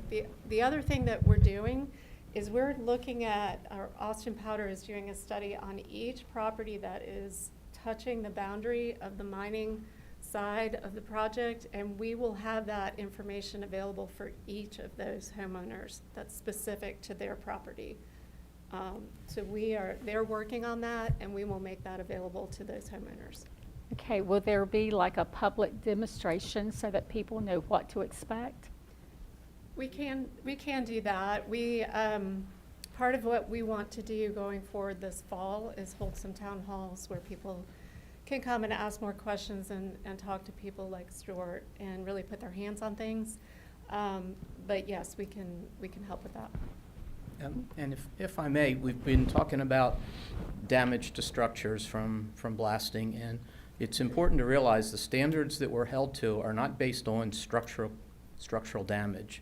It's what's called threshold damage, which is literally anything, any extension of a hairline crack, any opening up over a crack in a little mortar joint. The way the regulations are basically read is, and it's based on over 40 years of research, that we have very finite standards for blasting, and we know, again, based on 40 years of these standards never being shown wrong, that if our levels stay below that, we have statistically zero chance of causing even cosmetic damage to a structure. Not structural damage, but any change of condition as a result of the blasting. And that's what we stick to. And the mine will be required to have multiple seismographs out that are calibrated annually and traced to the Bureau standards and all that stuff. But they're very accurate. They give us real-time data. And our blasting operations are changed shot by shot by shot based on the previous results. We're constantly changing. There are some amazing things we can do in cancellation, much like noise cancellation headphones. We can do the same thing in the ground, change the timing of our blast to cancel vibration out. Things have changed a lot in the last 20 years, so we're very, very adept at being able to be a good neighbor and minimizing the perception of blasting, and that's our goal. We don't worry about protecting structures. We know we can do that. We're not going to hurt anybody's property. Our goal is to minimize perception as much as we possible, to get as close to zero perception in a community as we can. Well, what impact will blasting have on pets or livestock? Because this is a very rural community. Understood. Experience has shown, personal experience as well as, and I don't like to get into a lot of studies because we all know about studies and you hate hearing about them, but animals are very adaptable, a lot more than people in a lot of cases, and typically they get used to it real quick. And most animals don't react to it at all originally, but those that do pretty quickly figure out it's no big deal. And there's plenty of cases. Aberdeen Proving Grounds outside of Baltimore, where the Army does all their munitions testing, is one of the largest concentrations of bald eagles on the East Coast, because they realized that nothing's going to bother them there, and they're in the wide open. They've gotten used to the racket, which is magnitudes greater than what we would do, but there should be no problem at all with that. Or even with dogs who may No. be terrified with fireworks or anything else like that, that's not going to... Typically not, because the sounds are very different from fireworks. We're just putting basically a pressure wave through the air. It is like a gust of wind more than anything. It's barely audible, and my experience with my own pets and having everything from horses to chinchillas, I live very close to a quarry myself. They don't seem to have an issue with it. Mr. Chairman, that's all my questions. Mr. Hovis. Thank you, sir. you. My questions are going to be centered around your chemical processing, how you're going to differentiate your process versus other processes that are used to take spodumate and turn it in to refine it. Mm-hmm. And I think the Autotech Metso Autotech process is what you're looking at, and I have a couple questions. I believe you're looking at using this in Tennessee, and maybe you've already started it in Tennessee, because you said you've already produced ore. So we don't have any operations currently working. We've Okay. received our permits in Tennessee, Gotcha. but we haven't started any construction. Okay. Will it be using that process? Yes, sir. Okay. And in conjunction with that, where is it being used in production? I understand it's pretty much a tabletop, a lab design concept, and hasn't been put into place, from my knowledge, in a production basis, producing the volumes that we're talking about needing to produce to meet the demand in the market. Is it being done elsewhere in production? So right now, Metso Autotech process is not in production for lithium hydroxide production. They do use Metso Autotech pressure leaching technology in other industries such as gold. Correct. And so, to your point, there is no current commercial operation using this technology. Okay. That's because it's kind of a little bit of a bleeding edge question, and that's the reason I asked, because it'd be nice to know it was proven and you knew what the results and all the other unintended consequences of that process and what it will yield in terms of its byproducts, because every action has an equal and opposite reaction. I think I heard that somewhere back when I was in school, back when we used stone tablets and I understand. hammers. I'm there with you. But with that being said, which it's important to understand, because I happen to live 1/3 of a mile from Livent. I've lived 1/3 of a mile from that processing plant ever since, all my adult life. That plant was built the year I was born. So it's been around for 69 years. So I'm a little familiar with the standard processing of spodumene and the ore and this, that, and the other. And you made one comment earlier, very early in your comments, ma'am, that there would be no tailings from this process. Yet on slide 15, we talk about tailings. Now, I'm not trying to beat you up, No worries. but explain to me why there are no tailings when tailings are mentioned on slide 15. So I mentioned there would be no tailings ponds. So tailings Okay. are a waste product from the process. Normal mining operation has wet tailings that go into ponds. We will have dry tailings. So that's our concentrator plant will have tailings, and our lithium hydroxide plant will have tailings as well, but they are dry tailings. Okay. So that's the difference, is wet versus dry. Okay. Will that be lined? Will what be lined? Will those areas where you put these tailings, will they be lined, membrane lined, so that any precipitation of rainwater doesn't precipitate into the soil? So the waste rock pile that we're proposing in our mine permit, I'm not sure if any have read the ADI 3. Demler is requiring us to put a liner under our waste rock pile. So we are working currently with Demler in the design process of a naturally composite liner that will go under that waste rock pile. And the Because, conversion facility, the conversion facility tailings are going off-site. So what's coming from the conversion facility is not, those tailings are not being stored on-site. great, off-site where? So right now, we're working to get the testing. We know that it's not hazardous. So one of the first places that we will look to dispose of those tailings is a landfill. Actually, the conversion plant tailings could be used as landfill cover. So there is beneficial reuse of that material, and so we're exploring all options. One is landfill cover, other is aggregate uses. So we haven't defined 100% which Okay. landfill, because there's so many other options that we have. Sure. And is there this technology, this new technology, does Piedmont Carolina Lithium have rights to that? Have you purchased that? Do you have someone in your employee who is an expert in that? So Metso Autotech is a proprietary licensed technology, so Correct. we do not own the technology. Okay. But we will purchase the technology. That's part of what I'm trying to say. So you're going to acquire the licensure to use that process I from wouldn't someone say who owns it. licensure. I don't know the right technical legal term for it. We will purchase the system from Metso. And I will go back to what you said earlier. We will not be the first to use it. One of our customers that's fairly well-known is going to use it first.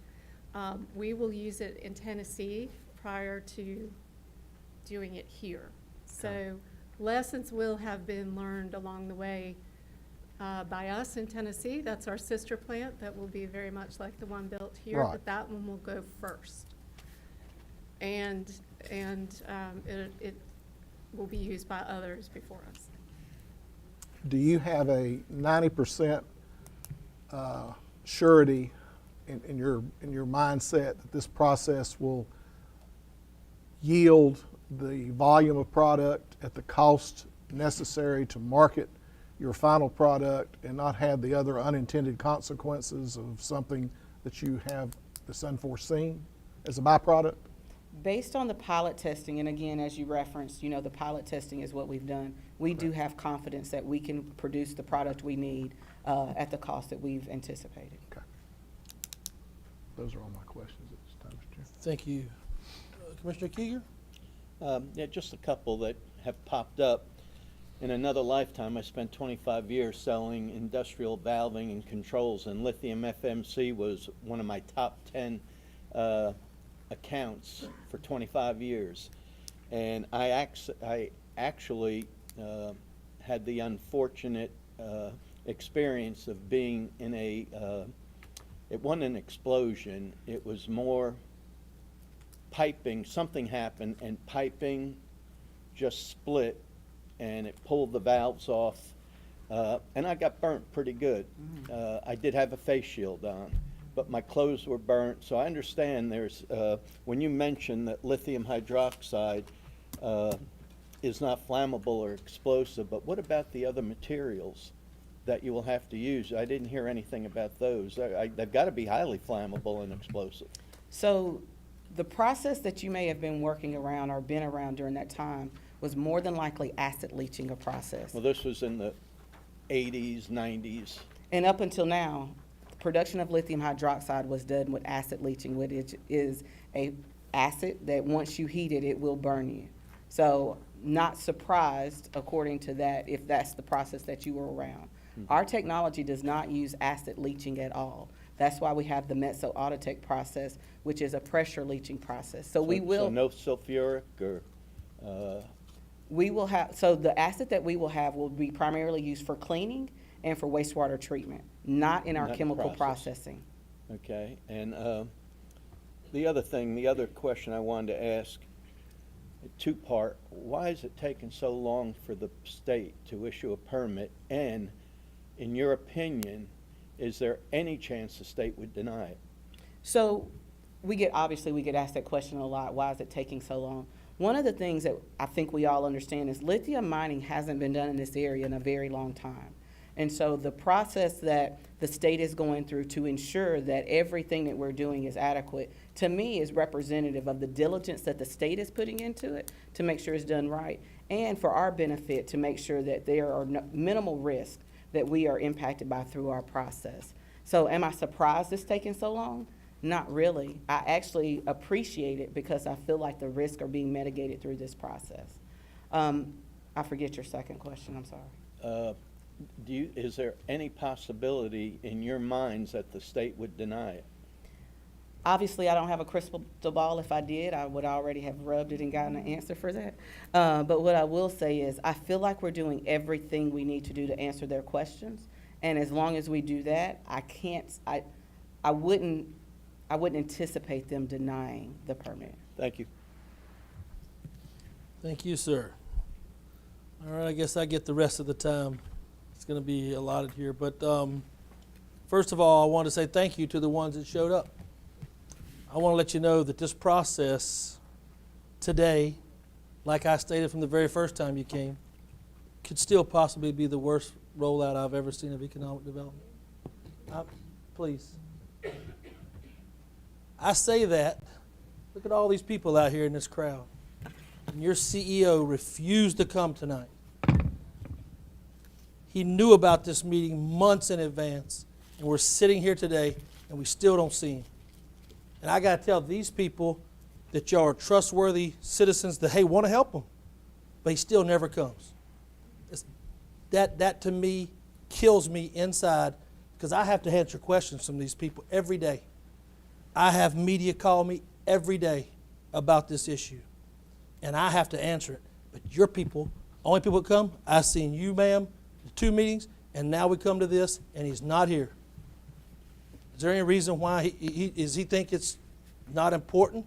Because this company is valued on what this commission needs, and it needs a leader. I promise you that. I'll go through my questions now. The commission will receive questions every day from concerned citizens about these proposed projects and different things. Lists of written questions, why not? You guys talked about open and transparent in the last meeting back in 2021. We have tried to work with you guys. We ask, hey, we had to hire a hydrologist and an outside communication. We asked for that. Hey, would you like to share that? So we could share information. Can you tell me why you guys didn't want to after your lawyer recommended that you should? A hydrologist? Our hydrologist. We asked for some shared costs on different outliers for the studies and different things. I'm not aware of that request. The project has been based on a lot of promises. I'll ask again, following this information, will you guys put this presentation on your website, tonight's presentation? All documents that have been submitted from the state and federal government related to the required permits for the project? All the studies that have been referenced in said proposal for this presentation tonight and before? I noticed that we raised issues on the hydrologist study commissioned by Dr. Spruill. You guys mentioned it tonight in your presentation, but you failed to submit that to the North Carolina when you were looking for their permit. The study's not complete yet, so we can't submit it because it's not complete. And you're meeting with Dr. Spruill this week, right? We're meeting with him later this week, but the study's not complete, which is why it hasn't been provided. But as far as all of the other studies you referenced, yes, we brought the binders today. They will go in the library. They will go in another copy will go in our Cherryville office, and we've offered to put all of them online. So it's easier to access than having to go to the state. Brian, has our study not been completed? No, so we are still, they are finishing out the modeling that was done on the second study. The data has been collected, that they are back and forth with, HDR and Dr. Spruill are back and forth with the actual modeling to be done. Would you be willing to share that, what you guys found on your website as well? Just asking in yes or no questionnaire for that, on what is found out in the study? Once it's final, yes. Okay. You had mentioned earlier, and I might have to ask the blast expert, when there's a blasting situation, let's just say it's 25 feet deep, what are the visual aspects that I can see? Dust? I mean, what would I be able to see if I were sitting away from it? What would be the characteristics of what I would see? Thank you for the question. In the type of mining that is done and will be done here, it'll be very disappointing. You won't see much at all. There will be a heave of the ground. It's not like a quarry like at Kings Mountain, where there's a kind of a ledge that we blast into for them to excavate. Because of the deposits of the ore, they can't have the material shift a lot because they want to keep that differentiation between ore and waste rock. Otherwise, financially, it gets to be a mess. So our blasts will be designed not to move. They will just fragment, lift up, and sit down. So there will be a minor amount of dust, much less than you would see in a normal aggregate operation. But just in case, it could get into the air and shift into one of these said streams, ponds that are nearby from people, like we were told earlier, that there would be nothing in the air quality that changed. There's no guarantees, but that's just the top of the ground. Yes, Thank sir. you. With that, is it not true that lithium hydroxide, when it reacts with water, does it not become a corrosive?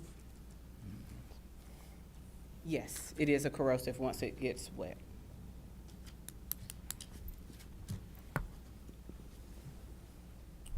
You guys have mentioned Canada, Ghana, North Carolina, Tennessee, and obviously you guys should be very proud of that. But will you sell, when you think about where the entities that you have inside the United States in which you were talking about being a part of and looking for a second source for the next piece of the puzzle, how many companies do you think are in the United States right now who offer those to you?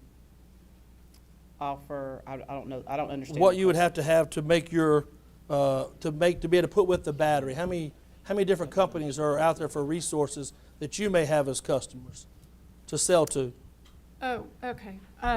Well, there have been $80 billion worth of commitments made by car manufacturers and battery manufacturers. There are numerous companies that we could sell to. We currently More than have- 100? I'm going to let our Austin, yeah. chief commercial officer. I'm just trying to figure out because my question is relating to foreign entities after the fact. You can only do so much inside the United States if there's only a few companies, so to speak. I want to know if you're going to sell this after you get a permit, or are you going to sell it out? Is that going to be something that you guys look forward to saying, hey, we got the permits, we did the legwork, and now we're going to sell it to some foreign entity? Or because we always want to be, we keep talking about wanting to do everything inside the United States. So that's why I'm trying to figure out now for everybody and what we do, because I have 300,000 people I have to be responsible for at the end of the day. So that's why I'm very diligent in making sure that we ask all the questions, regardless of how harsh, how bad. I want these kids and I want these parents to understand that there's a future if we do this. Thank you, Chairman Brown and Commissioners. I'm Austin Devaney, Chief Commercial Officer for Piedmont Lithium. The answer to your question, I've traveled all over the world selling lithium. I don't like traveling all over the world. My intent is to sell our lithium products here in the United States. And when you look at what future demand will be, Aaron referenced the amount of investments being made by the automobile EV supply chain.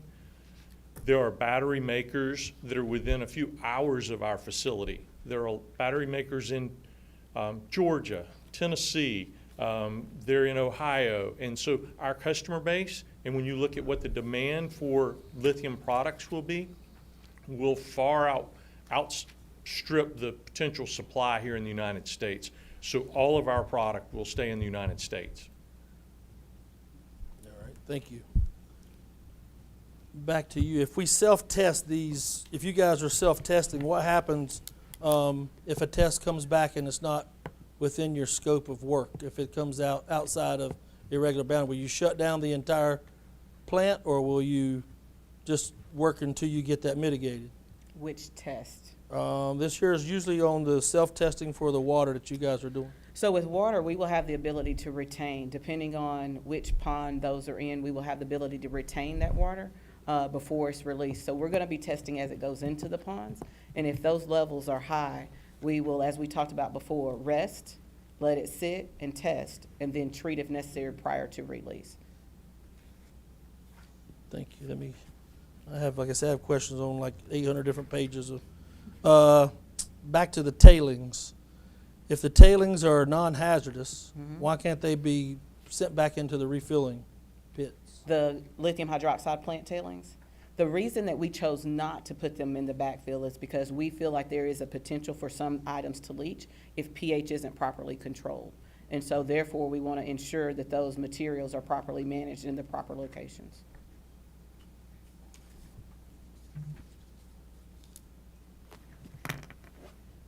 On to my last page, so I guess it's good. We're here as long as you need us to No, be. no, I just want to make sure we get all these questions out, and these are going to go back to some of the legal perspective. Has PL given any assistance or assurances to Gaston County Commissioners that they have already committed to approve this project? Has who? Have you guys given the assurance that the Gaston County Commissioner has already approved this project to others, maybe stakeholders or anybody of that sort? No, sir. Do you have any reason to believe that Gaston County Commissioners are biased either and or against Piedmont Lithium in any way? No, sir.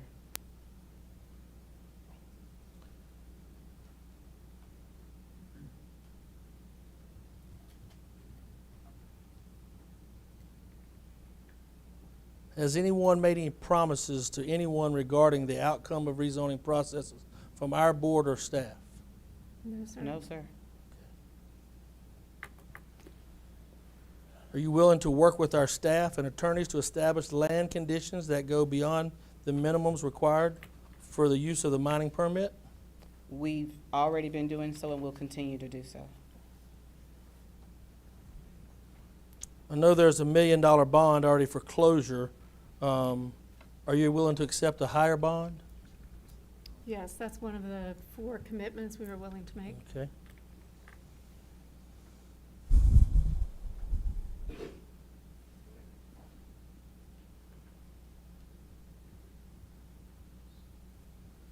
What enforceable promises can you provide to us that state that if you are granted the mining permit, that this will not be sold to a foreign operation?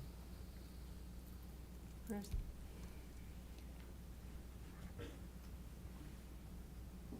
Bruce Zakor, Chief Legal Officer of Piedmont Lithium. First of all, I don't think a mining permit can be sold or transferred on its own. We do not intend and have put things in place from a corporate perspective that would make it difficult for other companies to buy us. But there's no guarantee that anyone can give that someone couldn't launch a hostile takeover. But the terms of the permits themselves would restrict any buyer from just coming in and operating. They in turn would have to get approved by whatever agency. I guess I'll be looking for something on side the publicly traded aspect if anybody were to acquire 51% through that. Again, we're perfectly willing to work with you and continue to work, and maybe that's part of the community development agreement. And I know there was some commentary about, you know, some of our language not being firm.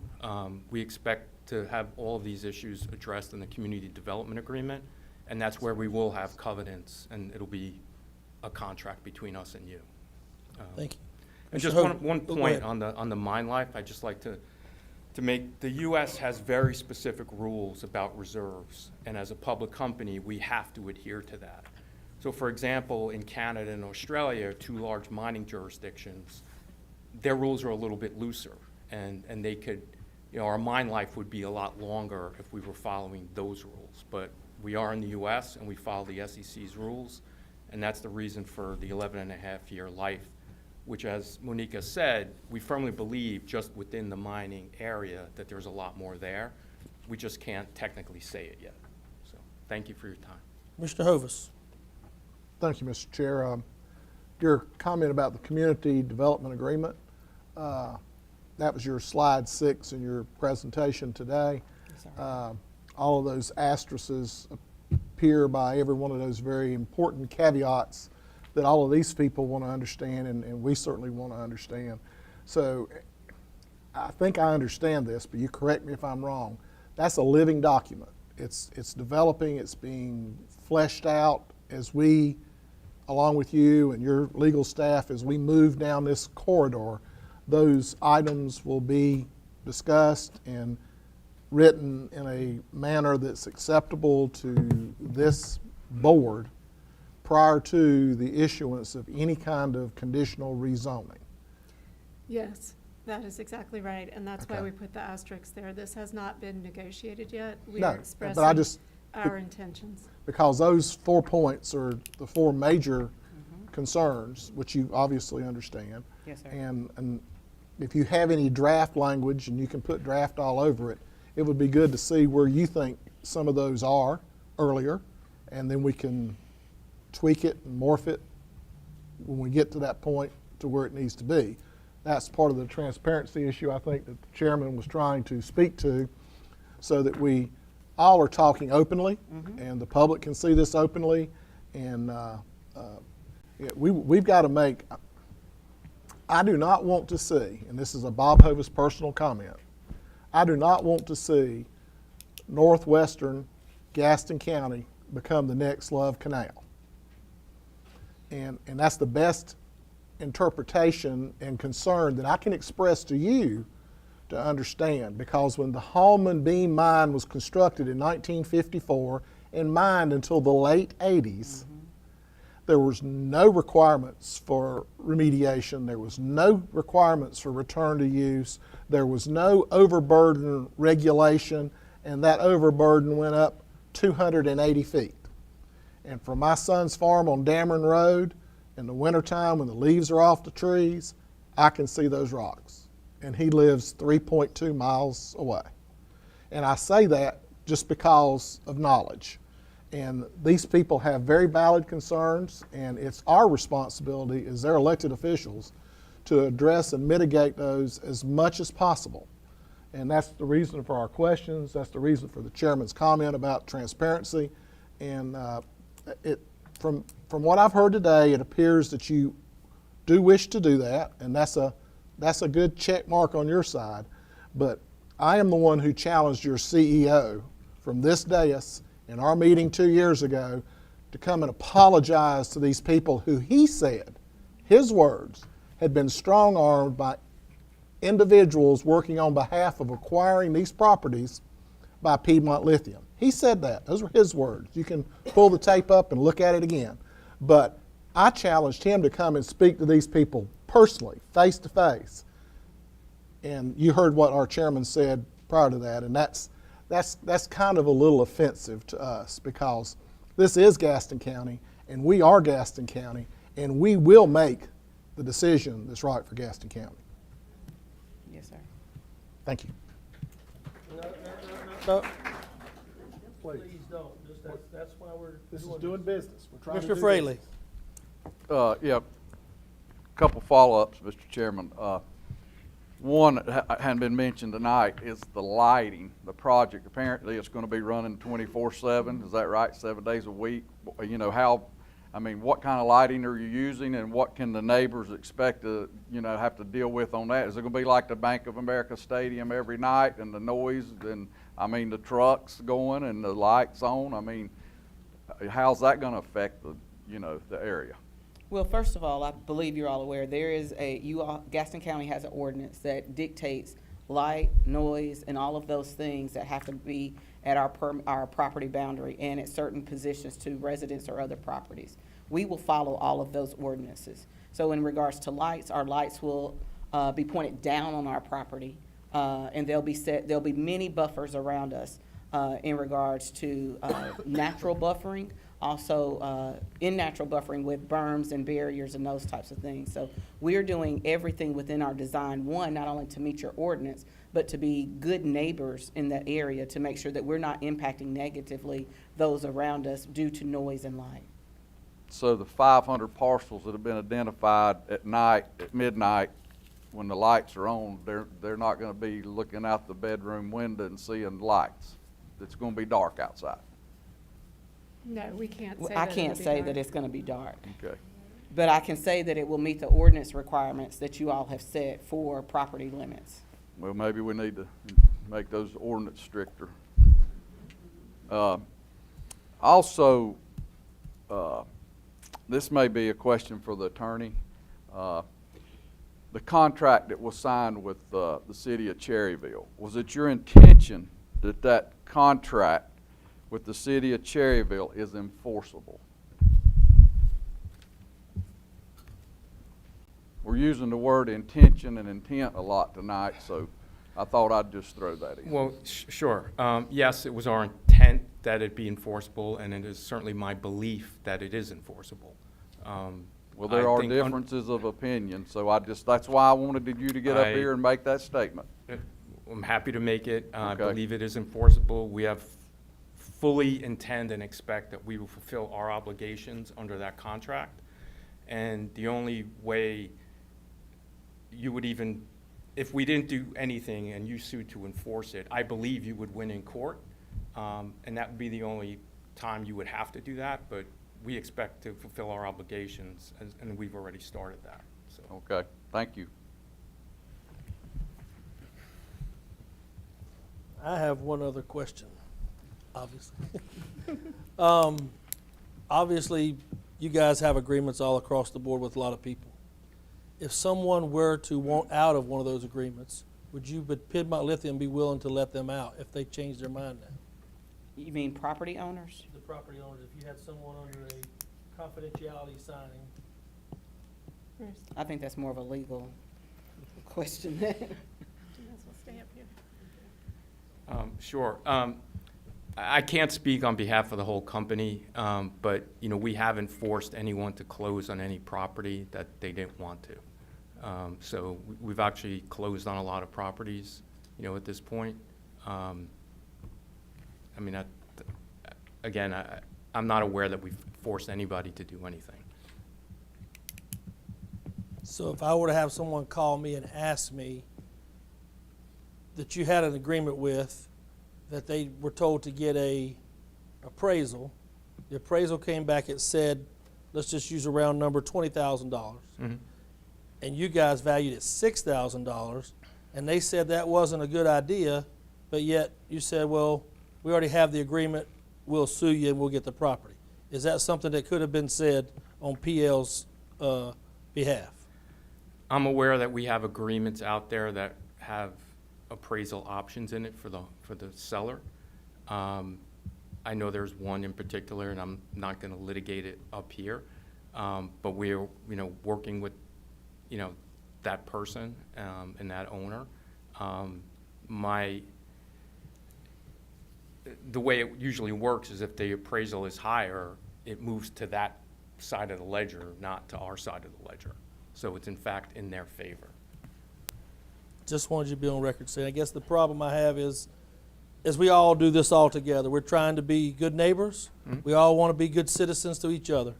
And from the parts that we've heard in different instances of whatever, like I said, my job is to protect this county at all costs and everything we do. So I want to make sure that you guys understand what you guys are doing is answering questions that people have asked us or at some point have come to us. Obviously, by us knowing the knowledge that we know, you guys see that as well.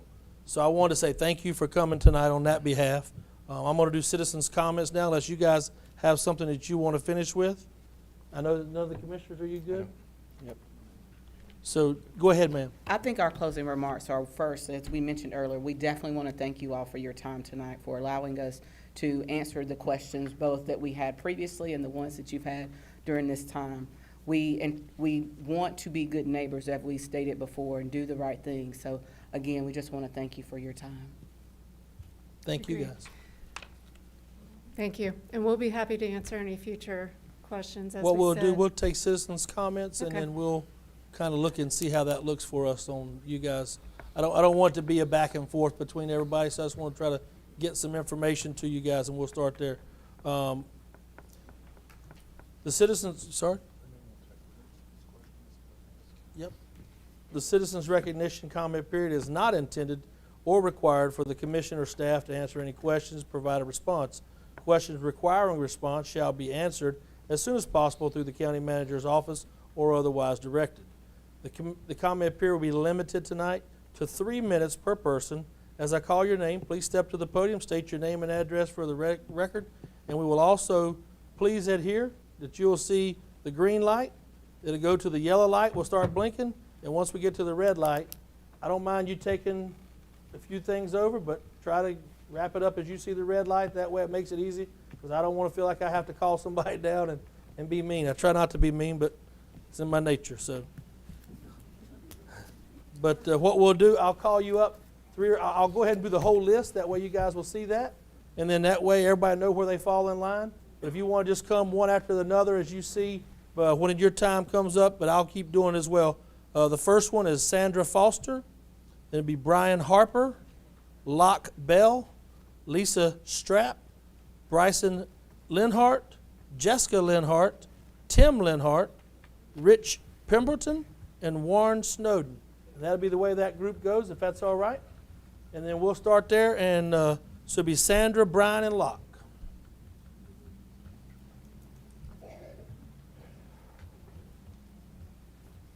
Thank you, Commissioners. My name is Sandra Foster. I'm at 108 Adderholt Road, that's in Bessemer City. I am known as the buffer zone for the mine. I have tried to get answers. I've tried to get truth, and it's just been impossible. I worked for 10 years in the real estate sector, so common sense tells you a lot of what's going on in our neighborhood. And my question to you tonight is, why should Gaston County allow Piedmont Lithium to come into our neighborhood and financially devastate us and leave some families to be homeless or to live with the poisons and dangers that are associated with this mine? My house is within walking distance of where I'm told the mine will end. I can see 133 Adderholt Road from my yard. Why should I be financially devastated so they can make billions of dollars? Thank you. Thank you, ma'am.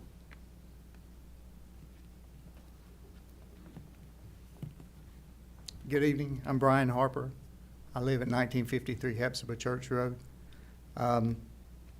Thank you for the opportunity to speak.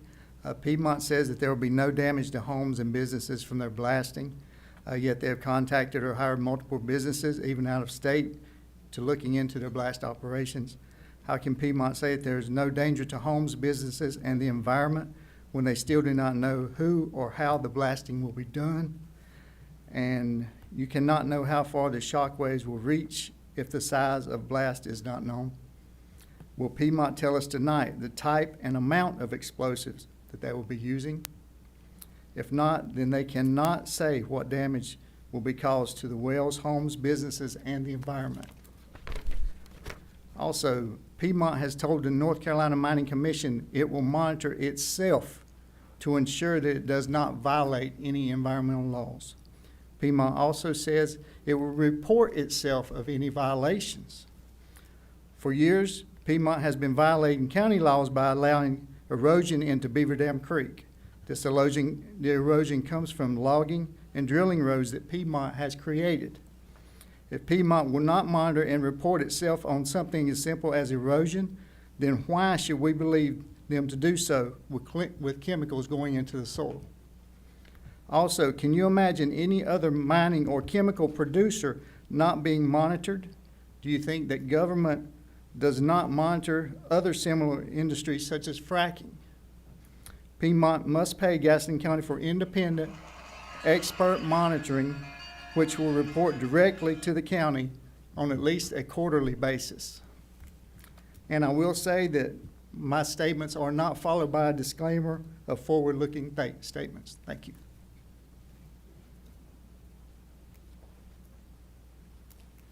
My name's Locke Bell. I live at 534 Whitesides Road in Krause.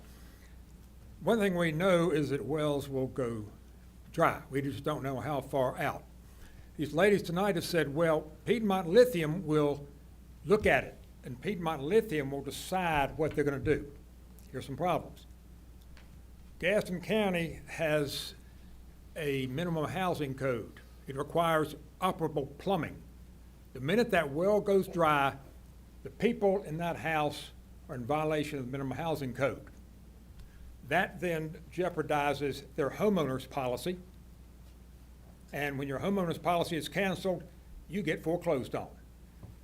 They will be deciding.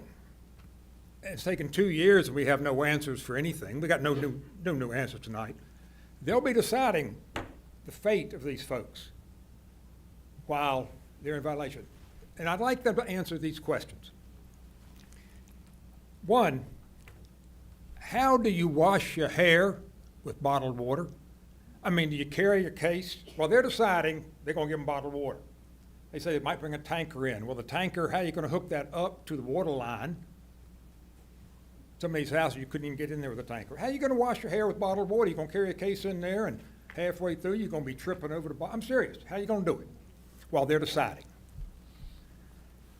How are you going to wash clothes? Think about it. You're going to have to stand in front of the washer and wait for the rinse cycle. And then you're going to have to pour another case of bottled water in there. This is while they're deciding. I'd like them to come up and explain, how does a 7-year-old use bottled water to flush the toilet? These are the things they're going to be just debating, whether to put you a new well in. They'll be debating. And if it's to run water, a water line, that's 2 years.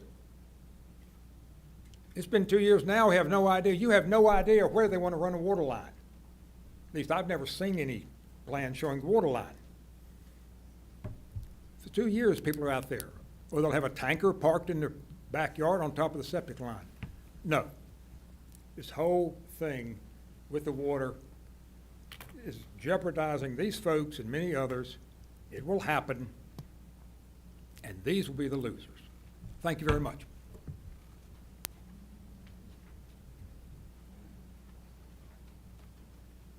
Hello, my name is Lisa Strapp. I live at 1402 Dameron Road, Bessemer City. I thank you for allowing me this moment to speak today. I do have some questions. It does appear that the project scope, shape, and size has substantially changed from 2021 to now. My first question would be, given these changes, what regulatory permits have been amended or are required to be added to reflect these changes? How has the public been kept abreast and been allowed the availability to be able to comment on these permits? My second question will address what is considered a dead spot in the county currently. The area that the project is proposed to be in is kind of a geographically isolated area when it comes to cell phones and internet usage. We have spotty, very unstable cell phone capabilities, pretty much non-existent broadband internet. God forbid, if this project does get underway and the citizens who are stuck living around it and the potential employees of this company will be at immediate risk if there is not something put in place prior to any groundbreaking that establishes a stable cell phone signal and internet. Communication cannot be cut off from anyone in that area. Mining is a dangerous business. I think that's very well known from everyone in this room. Not that we're wishing anything could happen, but for public safety, those things need to be in place. You can have emergency services sitting next door that are absolutely useless if no one can call for help. My next question will be, in the air quality permit and the PSD application submitted by Piedmont states that they were required to notify agricultural producers their emissions would affect crop yields. What crops will this affect? How will it affect them?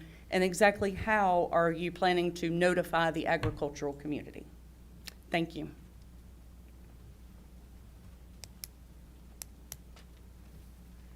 And Bryson, since you're a minor, you don't have to give your address on that. I have you already here, okay? All right. Thank you. My name is Bryson Linhart. I live on Whiteside Road in Gaston County, the closest house to the proposed mine. I'm 15 years old. I spend the majority of my time outside hunting, fishing, camping, anything that I can enjoy in the fresh air. I don't think it's fair that my little sister and I have to worry about the creek we play in will be polluted by hazardous chemicals. Will we even be able to catch fish safely anymore? Will we be forced to stay inside in front of a screen because of blasting noise and dust? How much of the woods around my house will I be able to even enjoy because of the destruction from Piedmont Lithium? The destruction Piedmont Lithium is trying to bring to my home.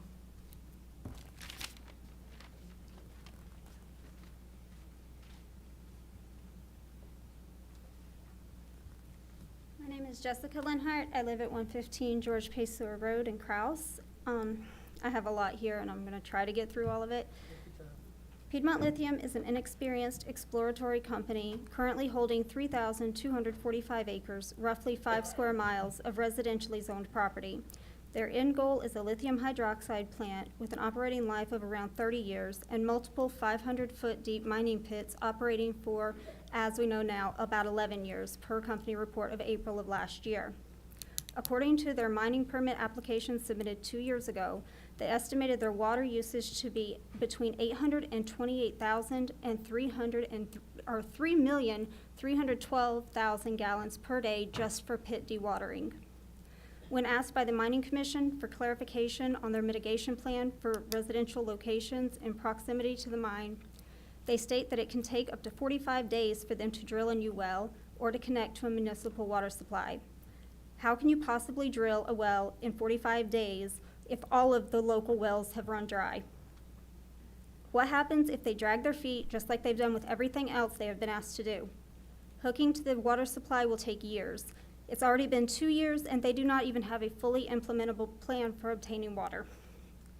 City water would be yet another monthly burden that residents may have no choice in paying for, as Piedmont has also stated in their application that they would not be paying our monthly water bills, despite the fact that it will be directly caused by their operation.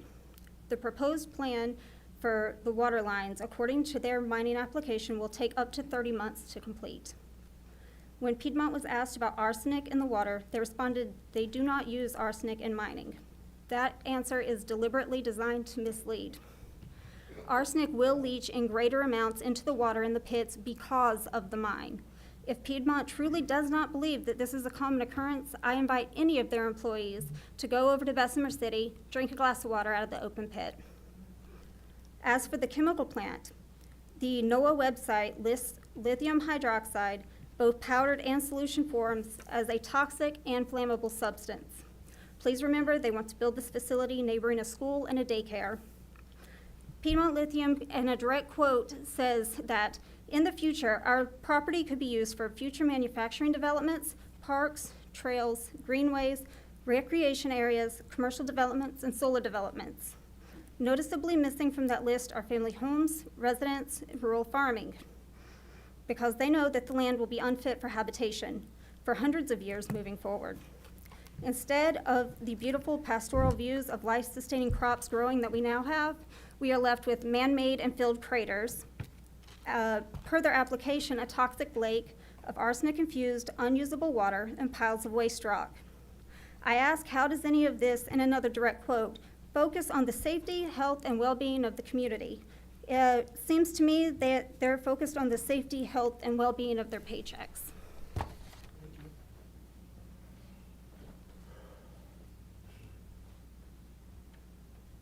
Tough act to follow. Exactly. I'm Tim Linhart, 115 George Pessoa Road. I'd like to start today by asking, when will Piedmont begin telling the truth about where the wells are around the properties and where the closest neighbors are? Since they've done, hold on, I'll just go with my thing. The current maps has neither correct.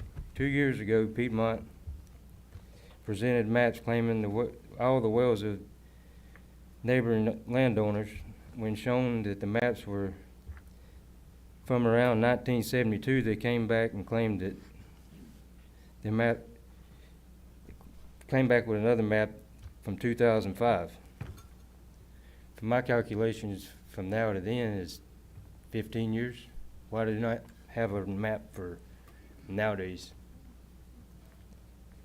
Let's see here.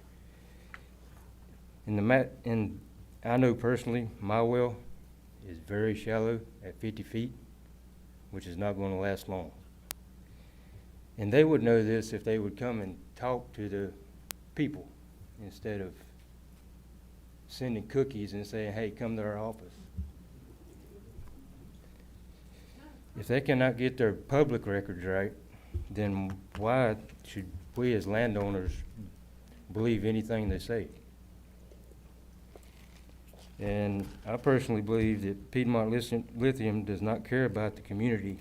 They only care about the money they will make off of our homes. And that's the end of my comments.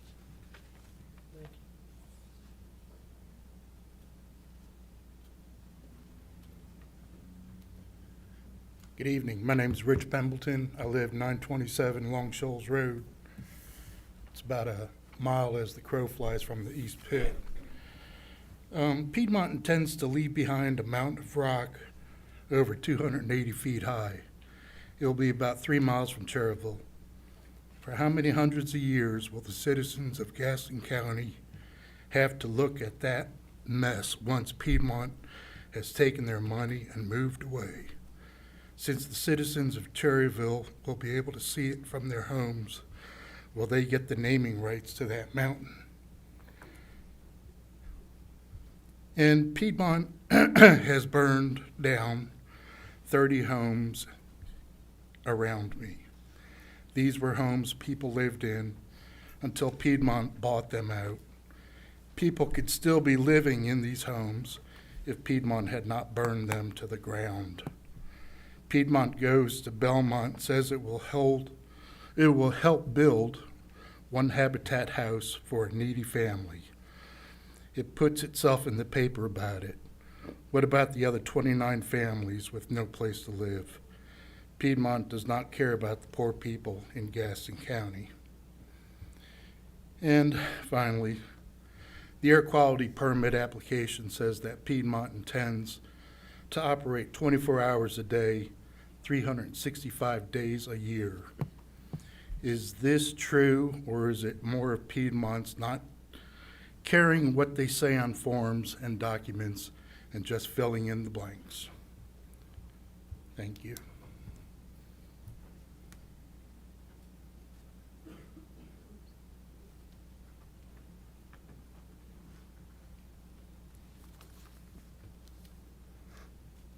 So I don't know about the rest of my neighbors in the room, but I think I have more questions and I'm more concerned and more confused tonight than I was before I got here. So I was hoping to get answers. I was hoping to learn more tonight. I'm really struggling because I've got so many questions that are unanswered. But let me go ahead and introduce myself. So commissioners, county staff, I'm Warren Snowden. We own property at 611 Adderholt Road. So we share over 8,000 linear feet of property line with Piedmont Lithium. We're not thousands of feet away. We're not hundreds of feet away. We are ground zero. We share property lines. We've not heard from Piedmont Lithium in over 2 years. So I don't know if they don't care. I don't know if they're not concerned about us, but I know that all of the reports by HDR refer to us as the tree farm buffer to the east. And so I come before you this evening, only having received a box of cookies and a bag of coffee. And I would suggest to you, if they really knew who their immediate impacted neighbors are, they would know that we don't eat cookies. We like ice cream. We don't drink coffee. We drink bourbon. They don't know us. And so it's really frustrating. 2 years later, we're still awaiting Piedmont Lithium to tell this community how they intend to be a good neighbor. How are they going to protect the citizens? They don't have a North Carolina mining permit. They don't have the proper zoning, no PSD air permit, no site plan approval, and they are years away from having the necessary utilities, electric and gas, to service this site. I learned yesterday they don't even have a North Carolina geological license. Let me repeat that. How many years have they been in our community? The North Carolina Geological Board does not hold a license for Piedmont Lithium or any of its geologists. So tonight I'd like to address something as simple as dust. Everybody knows that dust blows from the west to the east. We are the immediate neighbors to the east. We've not been contacted. Every time Piedmont Lithium burns a house, they don't warn us. We can smell smoke for hours. It blows from the west to the east. We have crops, we have trees, we have wildlife, we have kids, and we have our health. And they don't reach out to us. So it's very challenging to stand up here this evening. When Keith Phillips spoke 2 years ago in this room to these very citizens, he said things were going to be different. He said that Piedmont Lithium would be happy to come every month and hold informational meetings if needed. 2 years later have passed, no meetings, no answers, and he's not even here tonight. So in Piedmont Lithium's May 2023 presentation to their investors, they said this project will be a $456 million steady state EBITDA project with a 27% annual return and a short project payback of 3.5 years. Pretty lucrative. Yet, they continue to cut corners wherever they get a chance. When asked how they were going to discharge water from the site, they had 4 options, and they've chosen the least expensive option, but the most dangerous for the citizens. Why does Piedmont Lithium continue to not provide answers and they choose profits over the environment, over the community, and over our citizens. Why does Piedmont Lithium continue to choose not to be a good neighbor? Why? Thank you. Thank you, sir. Is anyone wishing to speak that did not get a chance to speak? Yes, sir. Please step up now.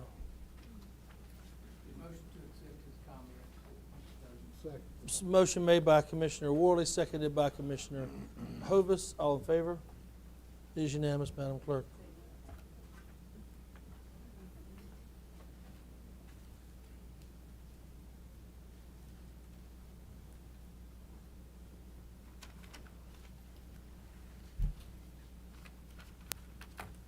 If you'll please just state your name and address for the record, sir. Somebody My write name this is down. Bobby Tedder. I live on 221 Forest Dellinger Road. My property borders Lock Bell's property and properties that have been sold. There's one thing that may can stop this mine if this is true. Supposedly on Hastings Road where it meets Hethford Church Road, if you look north, there's a clump of trees there. Now, I have been told all my life that's an Indian graveyard. If this is so, it needs to be checked in by each and every one of you. We've heard a lot of things about how good it is, but we've not heard some of the bad parts.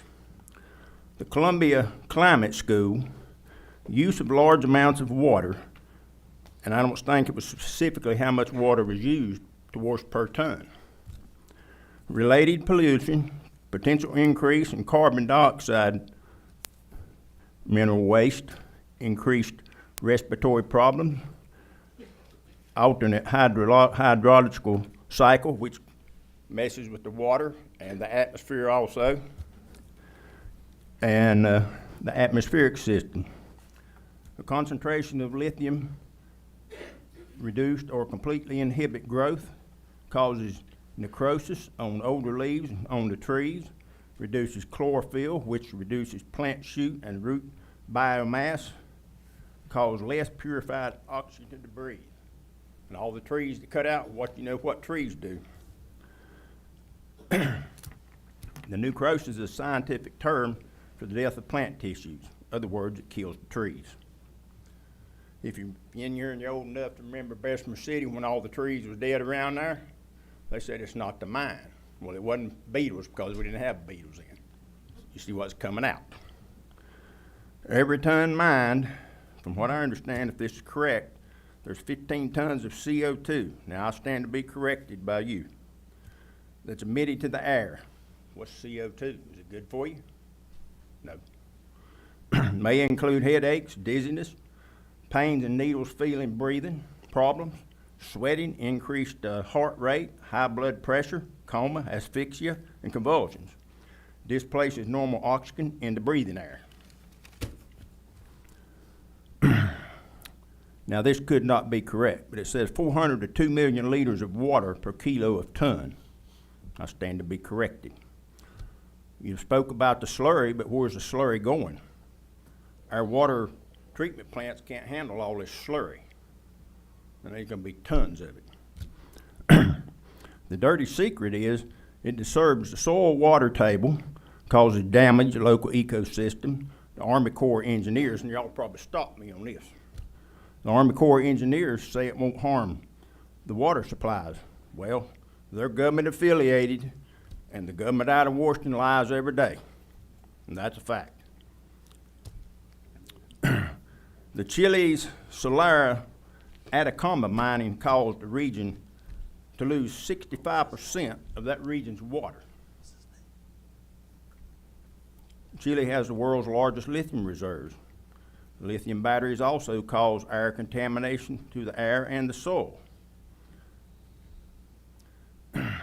Mild toxicity of lithium is weakness, worsening tremors, and things like that, and poor concentrations and diarrhea.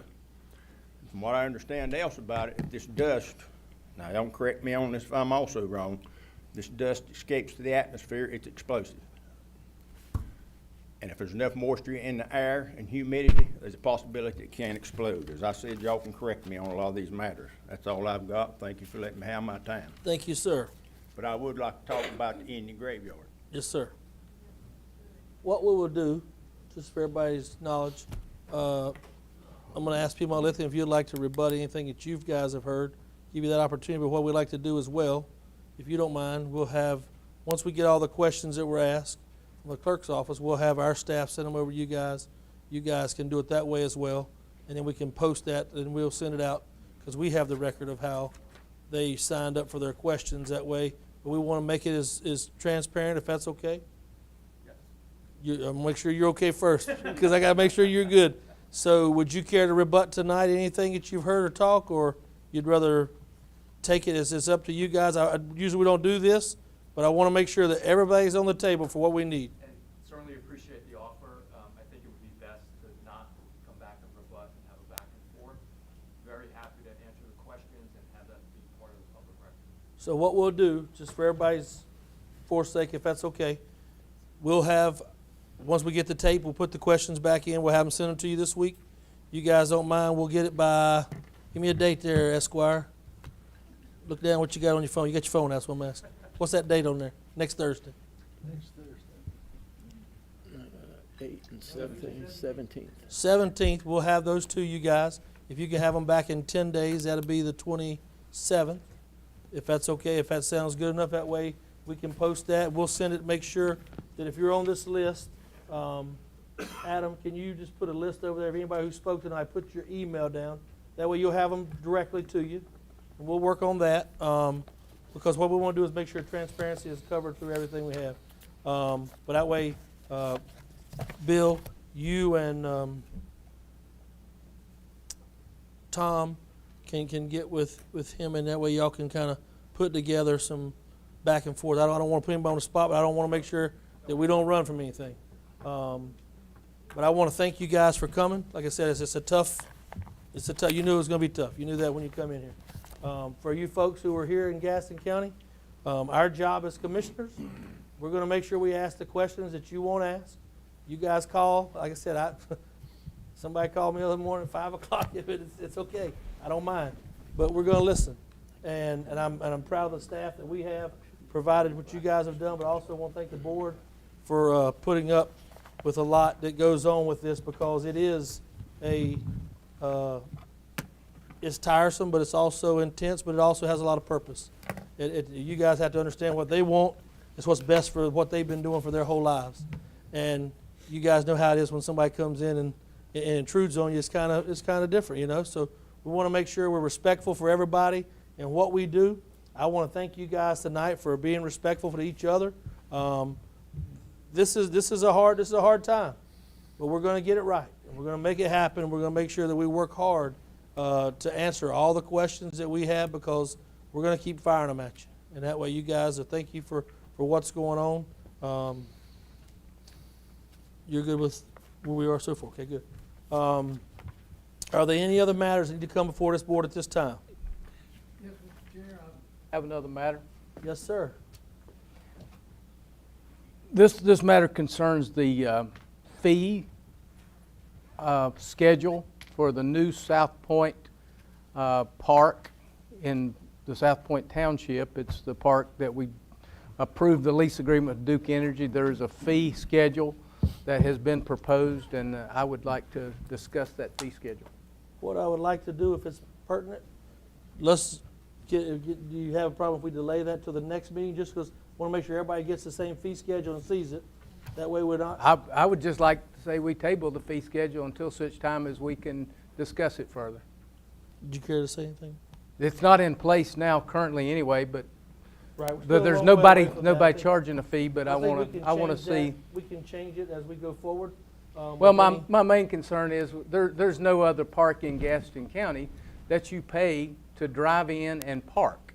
And the concern has been brought from many residents that they feel like that if they would like to go to this park and sit on a picnic table and eat their lunch during their lunch break and look at the nature and the lake, that they shouldn't be charged a $7 fee to get into that park to do that. So that's the part that I'm concerned about, that any North Belmont Park, Poston Park, you can go in any of those parks and sit down at a table and eat your lunch for an hour. But in this particular park, we're proposing a $7 fee, and I just don't think that's reasonable to do that. So I find that we bring it up at a later time, I but don't have a problem. that's my Make sure- concern. Can we table it the next meeting, because that's our voting meeting? Is that what I have to do? We can have it for discussion for that meeting, and We could do that, but I didn't want to have a vote or anything because. but I would like feedback from staff to discuss what fees should be applicable, but what should not be a fee for a citizen to, as I said, just go and enjoy their lunch at a picnic table in one of our parks. And that's right now what's proposed, that we would charge people $7, and under this, that's just not reasonable. Dr. So- Eagle. Sure, yeah. We've heard some of that concern, Commissioner Worley, and have started some conversations internally about some options for you all to talk about. This park is a bit different because of the beach access, but we understand the concern and the need to differentiate, and are already working toward that discussion for your next meeting. That'd be perfect. that we If you do don't that. mind just getting that to everyone, and we'll add that to the agenda, Madam Clerk, for discussion on the Tuesday of next. Any other matters that come before this board? Well, I have one. Our esteemed Assistant County Manager turned 40 yesterday. Vincent, stand up. If y'all don't know Vincent Wong, if it's Wong, I don't want to be right. Put his picture up there, 40th birthday. But Vincent, happy birthday. If y'all don't know, Vincent works very hard for us, and we poke fun. Look at that picture of him and Brian together, making just, if you don't notice, they have the same shirt on the same day, so very good. But no, thank you, Vincent, thank you guys for what you do. And Brian and Tom, thank you guys for working diligently. Donnie, congratulations, thank you for that. But many of our directors are here. Thank you guys for the tireless work you do and being that way. But with that, this concludes our work session for tonight. Our next regular meeting is Tuesday, August 22nd, 6 p.m. here in the Harley B. Gaston Public Forum. Thank you for watching. If you have any questions, please send your comments or questions to Donna S. Buff at 704-866-3196. Good night, Wonger.